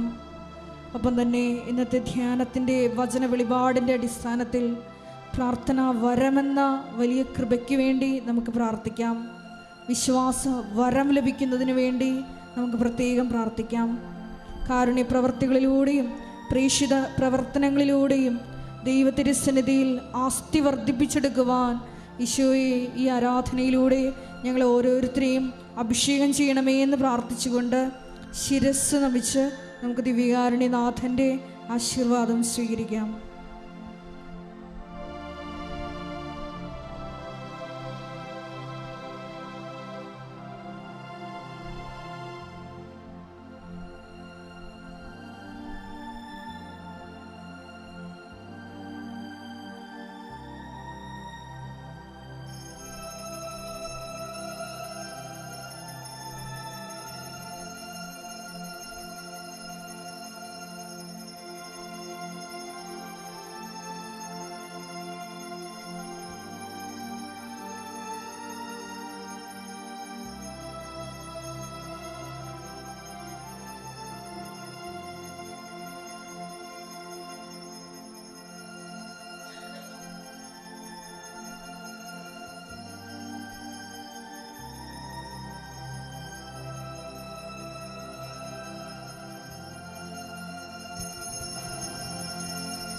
പരിശുദ്ധ പരമമാ ദിവ്യകാരുണ്യമേ, എന്നുമെന്നും അങ്ങേക്കാരാധന.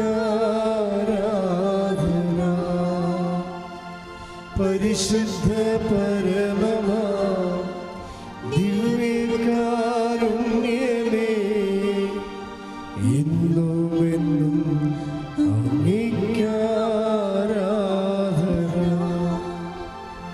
പരിശുദ്ധ പരമമാ ദിവ്യകാരുണ്യമേ, ഇന്നും